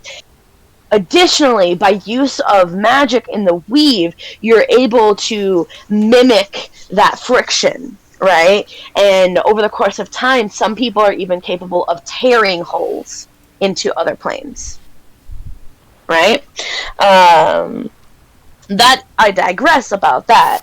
The Abyss is mostly well known for the presence of demons, which again is something that we hands down know exists in our world, right? Demons exist. They like to make deals with people. There's all of the different layers of hell. There's all craziness going on about it, right? Hell, excuse me. Devils are different than demons. They do explain that in the book. They are two very different things, always at war with each other, right? Which again was all part of this ethereal and infinitesimal war, whatever.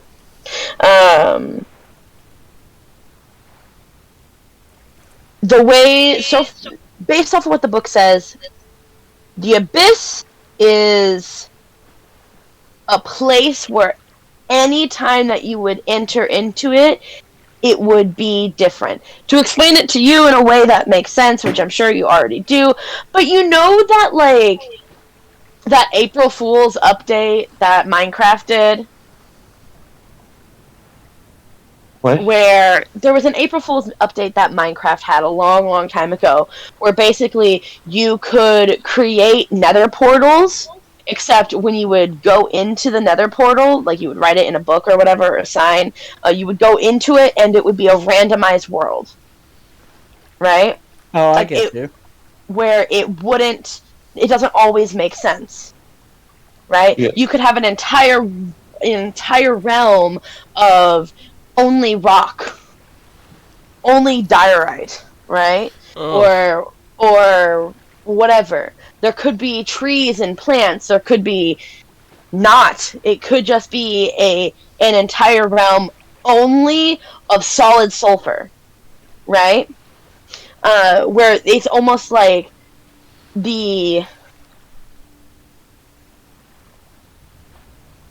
I don't know.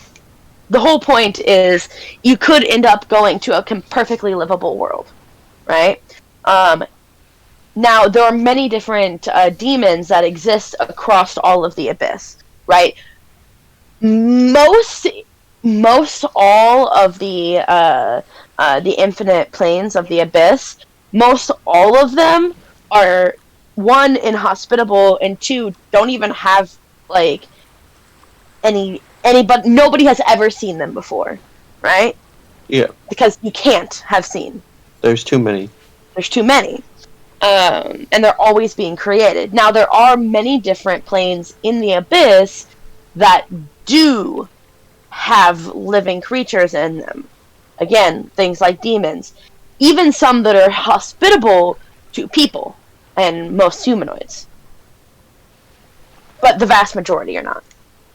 That's the information that you gather in the most roundabout way of gathering it in one day. Mind-breaking and bending things. Man, I'm so glad we read this book together. Yep. Wow, you guys have the exact same reading speed as me. Weird. Oh, I'll be okay. honest, I Wait. sometimes zone out when Solid Wait. is talking. I- Or not Solid. When Edward is talking. Can you read all of that back to me, Edward? I'd love to think of this as like we're all laying down to sleep and Edward's just reading this as a bedtime story. Yep, definitely. Edward, I missed that last all of it. Could you repeat that in your own words? Windchime is snoring.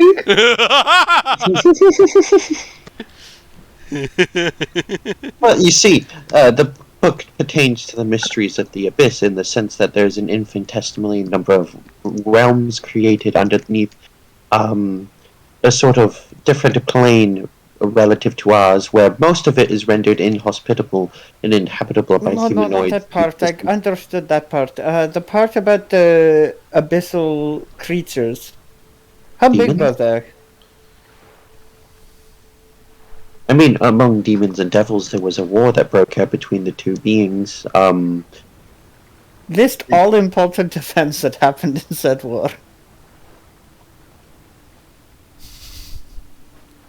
I mean, I'm not sure what you didn't extrapolate from that book. It's quite I'm fascinating. messing If with you you. want, I can lend it to you. It was quite fascinating. I'm messing with you. If you want, I can lend it to you. I think it's cute when you get red. Or redder. I'm always red. And that's why I said redder. How am I getting redder? Now you're flustered. Get He a failed- room, you he- two! He failed his insight check. He's too dense. He'll never get it. Moonjik just cries, get a room, you two! We are in a room. Yeah, your own room. I was planning on retiring back into my lounge, if that's what you meant.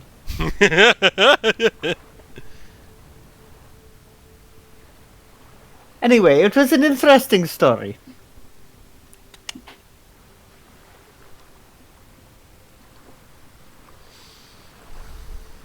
Alrighty, folks. You all go back to your various places of rest for the next morning. What's the plan, my friends? Do we want to take one more dive, or should we prepare to sail off? Well, we've got the lunch date thing that Edward was so desperate to go on. So perhaps we show up around noon. But we spend an hour before that point going back down there and maybe around the edge of the spires? Or... yeah, around the edge of the spires. We just keep a lookout for when the spires disappear and see what happens. We could head towards the edge of the Precisely. spires on our way to Broken Bank, and that Exactly. could cut down on time. Also, breakfast. Oatmeal? Oatmeal. I agree. Oranges, of course, as well. But that goes without saying. Say, did we ever figure out the answer to that question that kept annoying you? How many pecks it got to get to the center of an orange? I summon Cole.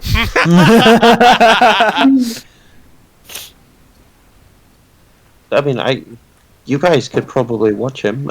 If you want, I can have him peck oranges for the day. Oh my But god! I gotta go ahead to. That way we can get an aggregate time. Can birds eat oranges?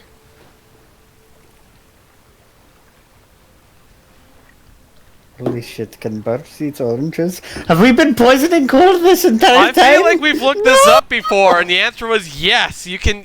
Oh, Birds okay, can yeah, eat yeah, oranges. Yeah, I just got Oh, yeah. Good God! I was very scared for a moment. But then, yes, we are looking to head back underwater near the spires right before we go to... we drop Edward off at his lunch date. Okay. After a hearty breakfast, you guys of oatmeal, you guys and oranges, you guys make your way, just with paddle boating your way to the edge of the spires. To the spiders? Oh god. Bring me pictures of Spire Man. You decide to delve pretty deep after the edge of where the spires stop. The last one you see, you go all the way. You decide to jump off in your bathing suits, of course, and swim. Can we bring multiple helmets? We have 6 in total, right? Yeah, that's Yeah. the idea. And by the way, Anemo says, I think I'm going to take a nap in the sun. As he stays behind. Right? Um, Probably won't need you. Probably not fighting some sort of abyssal giant from beyond the seas. Definitely not still alive. No problems. Exactly. he lounges out into the sun. And yeah, you guys delve into the ocean. I assume all of you come? Yep. Amazing. You make your way all the way down to the edge of the last spire, furthest out. And Edward and Brian, you use the same technique you used before to try to scratch and etch basically a line down following the edge of the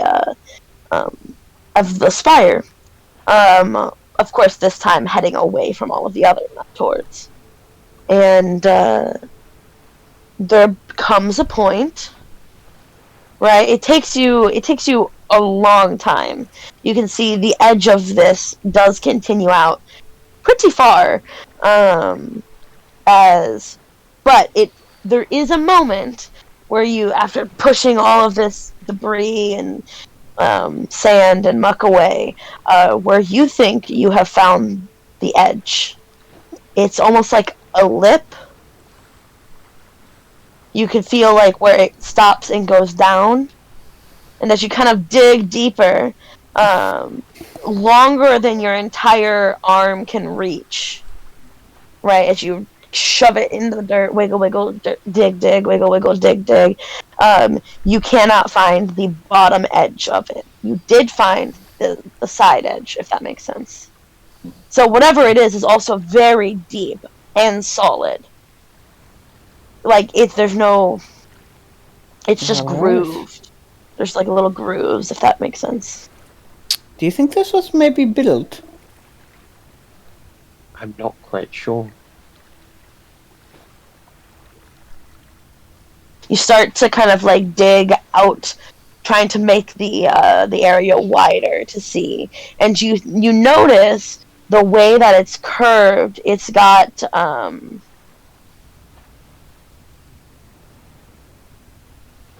it's almost like a series of of grooves as they come out and then back in and out and back in and then out and back in.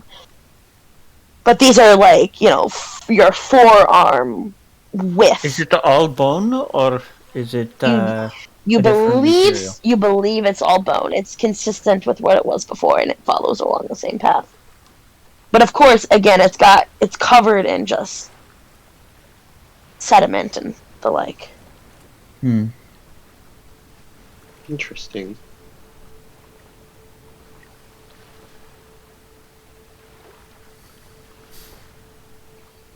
Do you think we should continue digging deeper? Don't know. Probably couldn't hurt. But we've gone a while already. I don't know what we expect to find. Yeah, I don't think there's much else to find right now, as of now. Also, I would like to go and find, go see to it that Fenrir gets his long-awaited information. Yeah. Alright. Well, grooves, large, single creature, all bone. Relatively recent. It feels weird that we haven't heard some sort of story of a sea monster. Probably not, but perhaps you can probably look into it. Yeah. Plenty of time to do that. Alright. Also, there was something about humming. Yeah, about vibration I'm not thing? quite sure what that was about. I didn't feel anything. Yeah, I didn't feel anything either. Do you think maybe the vibration thing and this are connected? If so, well, I'll just cross-reference vibration with what I'm looking up. It's good. I suppose you can use that time while I. Yeah, next time I'm in a bigger city, the one that's got a Cobalt Soul library, I'll see if I can't get us in.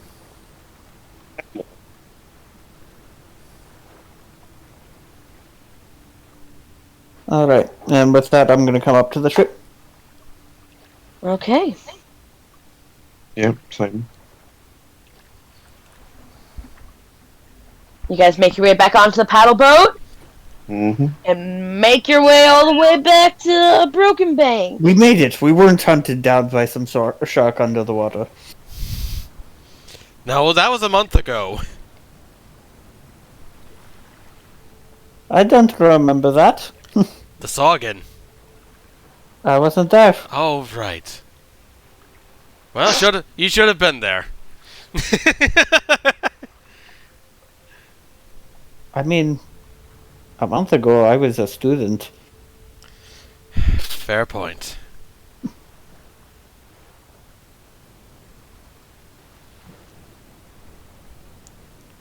Anyway. Was one of us going to escort Edward to his lunch date then? Don't think he likes me.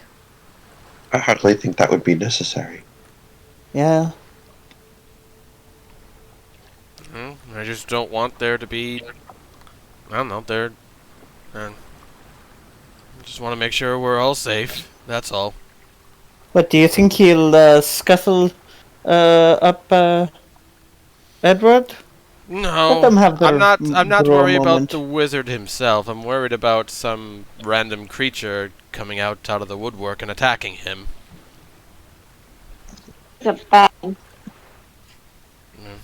Random creatures in the woodwork are scary. Well, suppose he would be near a wizard. They would have decent amount of protection. True? I suppose. Or So. we'll drop him off and go shopping in Broken Bank. Fair enough. Or you guys can go shopping. I have no money. Any shopping I did would probably include lifting. No. Like lace? It was a joke. I'm not going to be shopping. As of right now, I don't care to do any shopping because I'm going to hold on to my money. I do need to buy crossbow bolts. Yeah, we'll have something to do. Plus, if they're having a dinner date, they don't have to be in that weird, spooky mansion. They can be at a... Well, that's up for them to figure. But that is a treehouse. Spooky is probably opposite of what you would call it. True. True, actually. I had questions for him, but they're not important. Well, you're going to his house anyway. Yeah, fair enough.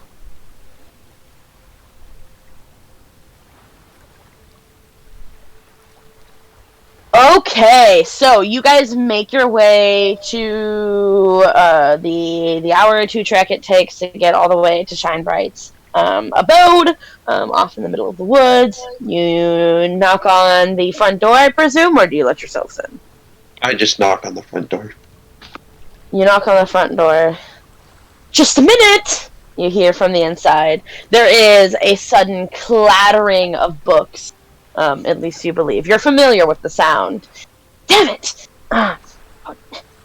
Just... fuck it. He comes to the door and he's his sheep again.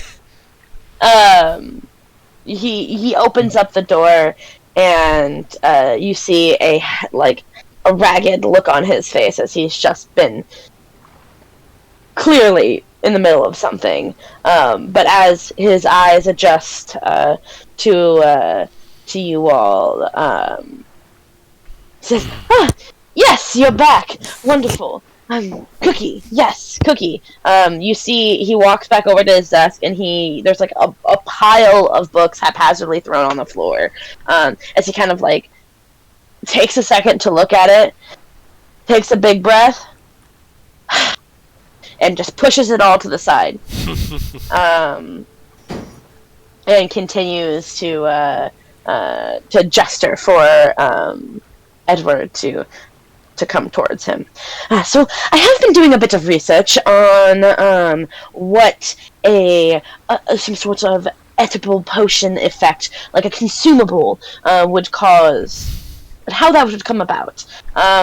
Clearly, it was somebody who, and he just continues to go on. He's like, well, of course, arcane power is no different. A wizard who casts fireballs without proper precautions could spontaneously combust or simply boil the blood from within the brain. Part of preparing like that kind of spell is that you have to also prepare the wards that would protect you from the dangers of casting it. It is something that was exactly what happened when with the modifications of that was to the wand of polymorph. Whatever kind of work he was doing on it basically made it possible for it to cast more times throughout a day, but was unable to control, because of how frequently it needs to be used, unable to control some of the more, shielding, protection wards also involved when kind of casting that sort of magic, if that makes any sense. To be clear, this is a very specific set of wards that only protect you from, casting the spell, and that are shielding you at an arcane level, reinforcing your aura, not your flesh. You can consider these preparations as distinct for each kind of spell, right? In this case, with this edible, what I'm confused about, and what I would love to find out more with you, is how in the world it is capable of affecting the weave and causing this kind of spell effect without the wards keeping you from danger. Well, I will concede the fact that I am definitely not as well versed in more of an arcane nature than you are. You are, without a doubt, a more talented, more advanced, more complicated wizard than I am. With the mere fact that you're able to comprehend the idea of a true polymorph being within the grasp of your abilities. For me, I personally would like to become at that level, and partially one of the reasons I even came to that was to seek some semblance of tutelage in order for you to assist me upon that level in which I can interact with the weave to safely manifest certain particular spell effects in order to cause, manipulate the weave into my will without having the detriment as listed before. To me, not in addition to seeking your assistance, I would like to also mention that the particular method from this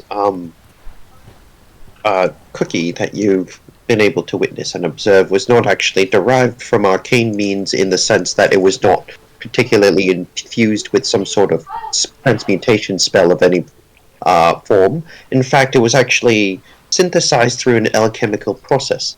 I'm not really quite sure how interested or how well versed you are in alchemy, as alchemy is quite a very close study and discipline in relation to transmutation magics.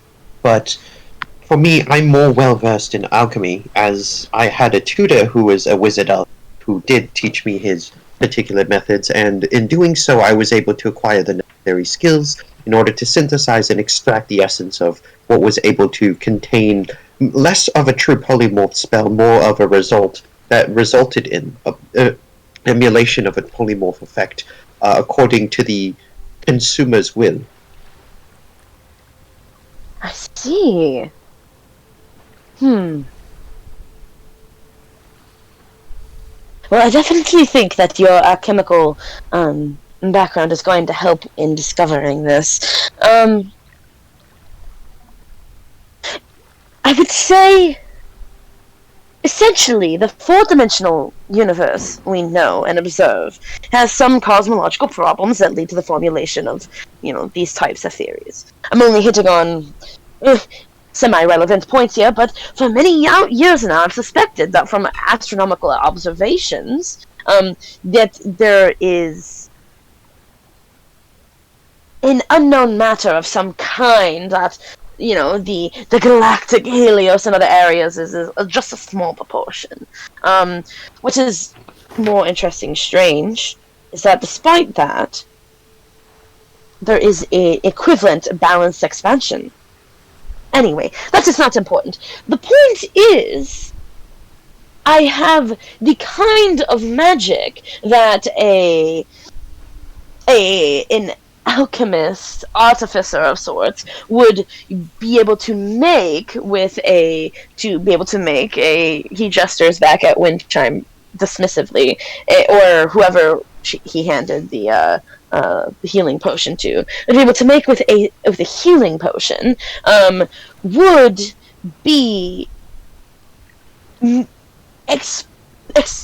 completely different than the kind of base salve that would be used to create a one that would give a effect similar to Alter Self.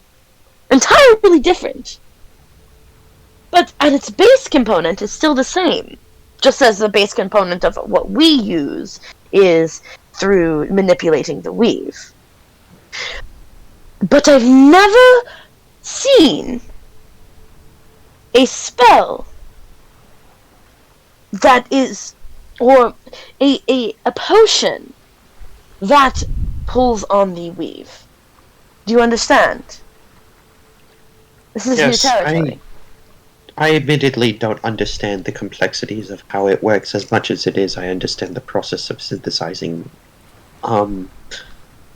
I feel like it would be quite fruitful for both of us to explore this particular specimen that we have here in more careful eyes and under a more talented, quite frankly, more talented and more specialized skill set such as yourself. And hopefully we would be able to investigate on how this potion itself was able to transform somebody in the sense without physically casting arcane spells of that nature. I only ask that, in doing so, I know this is playing into your particular area of interest and in doing so, I would expect at least some form of tutelage, or I would expect an exchange of information that way that I would be able to, benefit from this just as you benefit from the furtherment of your own research. I hope that's not too imposing to ask on you. That is fine. Whatever. It is. I can show you the ropes. Again, I am down myself an assistant. You're welcome to live here if you so desire. I do have I can make you up a spare room of sorts. And I would probably expect, 70 or so years. Well, I don't particularly want to study here and live here at the tutelage. Quite frankly, if I'm being honest, I'm in search of something right now, and every spell, every tool, every piece of information that I acquire is to help me on that endeavor in the search. And unfortunately 70 years of time is the time that I would be able to have in devotion of being here.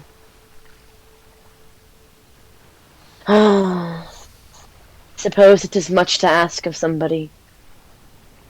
I think that is, after all, what got Ahmed Noak,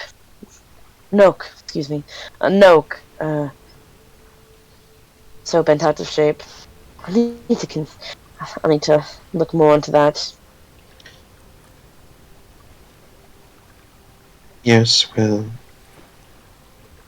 in either way, I would, in addition to that, if it's not too much to ask, I think it would be beneficial for both of us to extend our hands as partners for now, for the time being, And if any future endeavors request the call of your particular assistance in your field of expertise with transmutative magics in relation to polymorphing creatures of the like, that I would be able to come to you and seek assistance.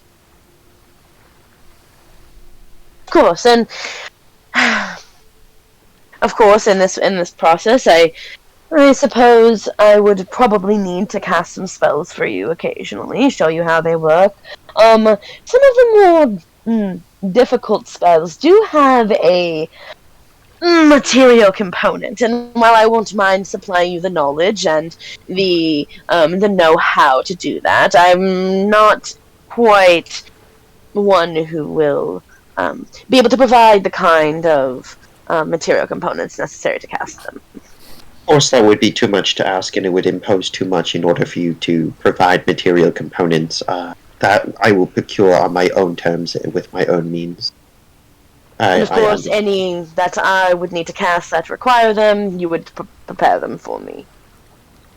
For you to cast? Yes, yes.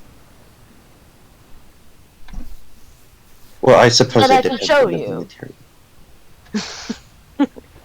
It does depend on the material. I'm talking basically what I'm trying to tell you is if you need him to cast a spell, he will cast it for you, but if it has a material cost to it, I have you to just have to buy that. Right. So this, in from what you gather meta knowledge wise, he can cast any spell 5th level or lower. Basic, not any spell, but he can cast most spells 5th level or lower. A lot of spells. Some spells. You know what? Let's be honest. He's got a wizard spellbook. He's got a limited number, and he's about a 9th level wizard. He's not a 9th. Oh yeah, he can cast. Yes, he's 9th level. 9th level is definitely. Yes. I can cast any spell. Most spells. Some spells. I can't cast any spells. Well, another thing, you wouldn't mind if I was able to review the spellbook of your former protege? Would that be an act of desecration of his memory? Or you wouldn't? Would you mind if I took it?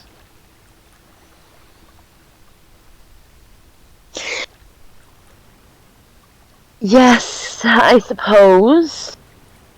You did, in all intents and purposes, slay him. Oh, alright, alright. It's not like I need anything in there. It's not like it's anything you don't already have. He goes through his pile of papers and books on the desk and hands you a small leather-bound journal. It's a spellbook? Yep. What's his name? Do I just label it? It's Noke, N-O-K. Yeah. How do you spell that? N-O-K-E. Noke's Here, book. I'm going to just tell you what is in it. Yeah. I genuinely don't know what spell. I should know, but I don't know what spells We'll figure it out later. Now is not the I- right time to read it through and through. I'll just list you the names. We'll just have that. Okay.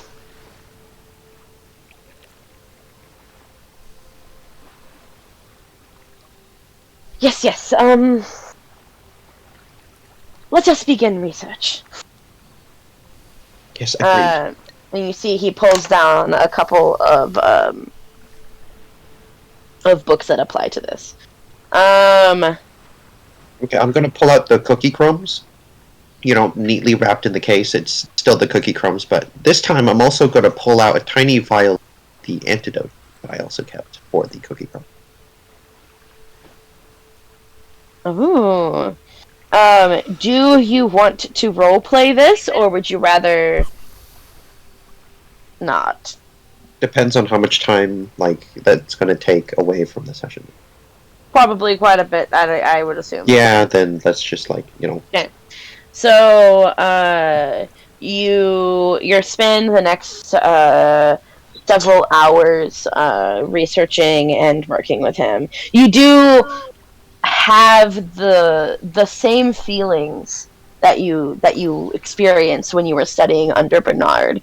The requiring certain like components and things. You feel like you do a lot of fetching, but it's not a bad thing, right? It's not like that it's not a bad thing. It feels very routine, like you're getting into it very quickly. It feels very familiar to you.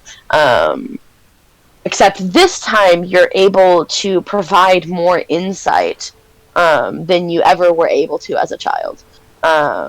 Just because, I have alchemy background. Right.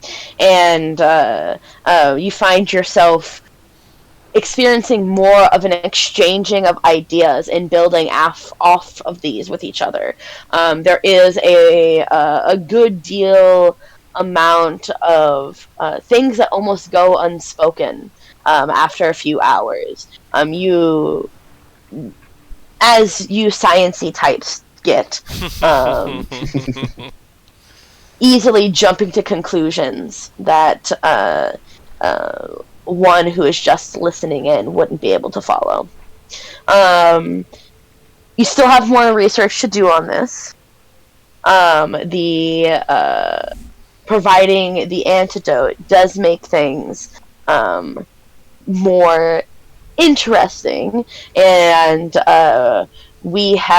even discussion will be had about the next time that you come by to study with this, that we might even try a bit of it in making your own concoction. Although he does mention that there's a lot of risks involved with that. But what kind of experiments don't involve risk? Yeah, that's the premise of an experiment. Now, while all of this is happening, the three of you, I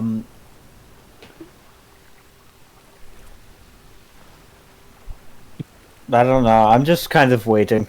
I don't really have anything to do other than when they're done. I am gonna ask. I'm really curious. The design of this building. Is there any chance it was based off the Feywild by any chance? Of sorts, yes, kind of. I remember reading as just a little boy, a teenager, reading a couple of novels about the architecture of some of the Feywild buildings, the Eladrin, if you may. Very interesting designs that they would come up with. Rather efficient, good for the environment, and also, cozy, keeps you safe. I would agree. Forgive me if this is impertinent, but you're missing an arch there. It will eventually bend over the course of 100 years. If you don't have that arch. He pulls down his spectacles and goes and looks at the area that you're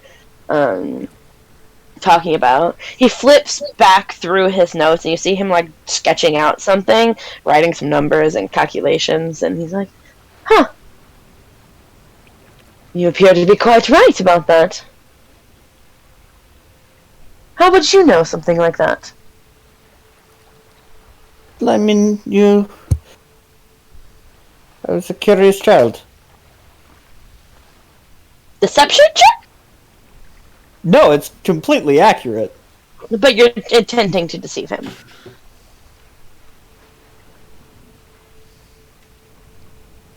By withholding information. I suppose, but I'm not, as a player, I should tell you, I'm not actually intending on deceiving him. I'm, by letting on that I had seen them as a child, I'm trying to tell him it without being overt. Okay. Okay.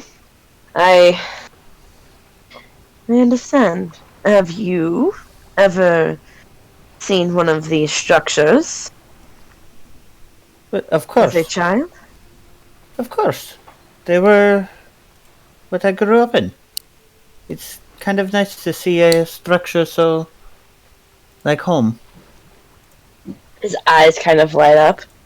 You don't mean to tell me. I always thought your kind looked a little different. Longer Oh, ears, larger we- eyes. We do. Now I'm gonna drop to Sky Self.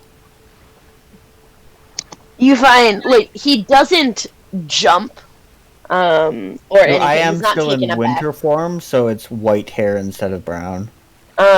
He doesn't, like, take any, like, he's not caught off guard by it. Mm-hmm. But you see, he looks at you with increasing curiosity as he gets closer and eyes you from all angles, and he's like, "What a specimen!" he whispers under his breath. Incredible. I don't believe I am a specimen, and I'm slowly gonna like back up. Sorry. I've just never seen your kind before. I suppose it is rare here. It's part of why I look like a wood elf, and I'm gonna put back up the mask of many faces. Interesting. You'll have to tell me all about your adventures sometime. How you got here, where I can find the nearest portal, etc.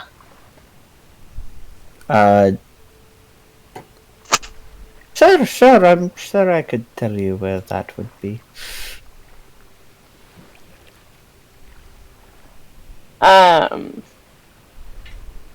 But alas, I am hungry and I do not have enough food in this house for the lot of you. Windchime and Moonzik, you guys made your way back to Broken Bank for shopping? I didn't really have anything to shop for in particular. I just wanted to have. crossbow bolt. How many crossbow bolts did you want? At least 20.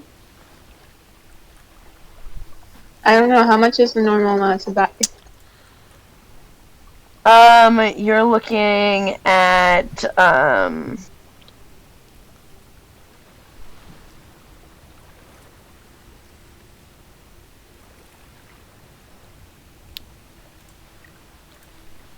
so sorry. I'm looking at the It's cost. okay. You have a light crossbow. Looks like a quiver. Man, I could. Why? Hold on. Let me just actually open up D&D Beyond.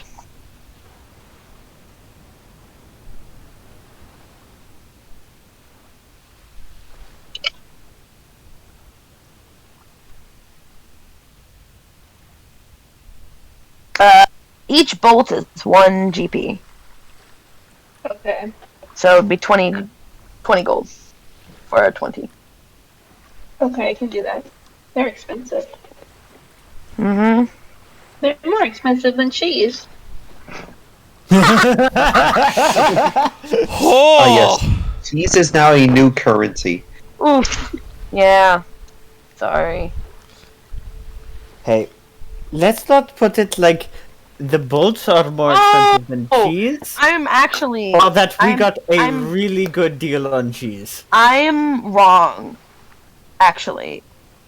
I'm wrong. It is 1 gold for a bundle of 20. I just accidentally put that I had 20 bundles. That's That's a big price difference. So sorry. I did feel a little high. It did feel a little high. I was like, 20 gold. Damn, sweet! 400 bolts! I'm set for life! Back up after you shoot them. Yeah, you should, especially your +2. Yeah, I've been forgetting.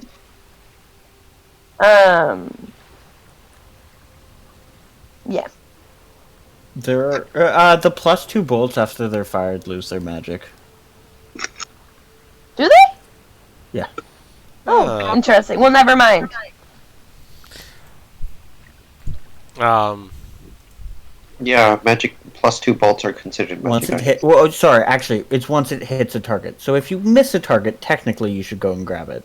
Well, technically, if you miss a target after the battle is over and you're out of initiative, you spend time to recover half of your spend, so you'd actually get every other piece that you missed. And it's rounded down because if they specify half, it's always rounded, unless specified other. Actually, I do want to shop for something. I do want to buy a couple flasks of oil. Arson. Arson. Never know when it comes in handy. Like, burning down a wizard's tower. I mean, I'm glad we didn't, but yeah, we should probably. Brian is doodling in her book of magical secrets. Each one costs 1 silver. Perfect. Done.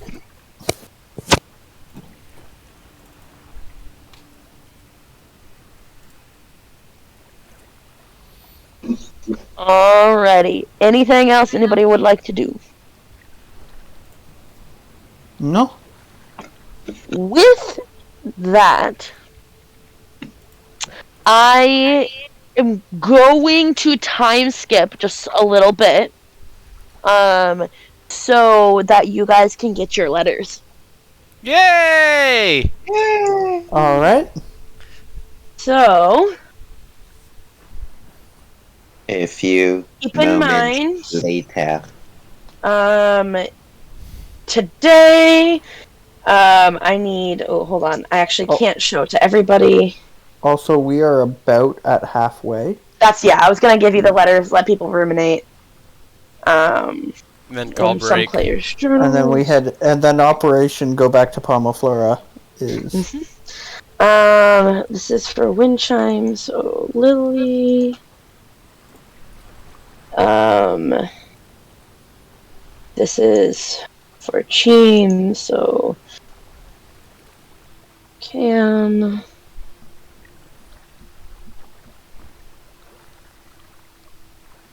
Is that This one is for public, wind or chime do as I well. just No. see that? Okay. It is just for you, just for who specifies. If you would like to share them, you are welcome. But for right now, I'm gonna call break. TV/Frigid Hyperion, guys, go watch it now.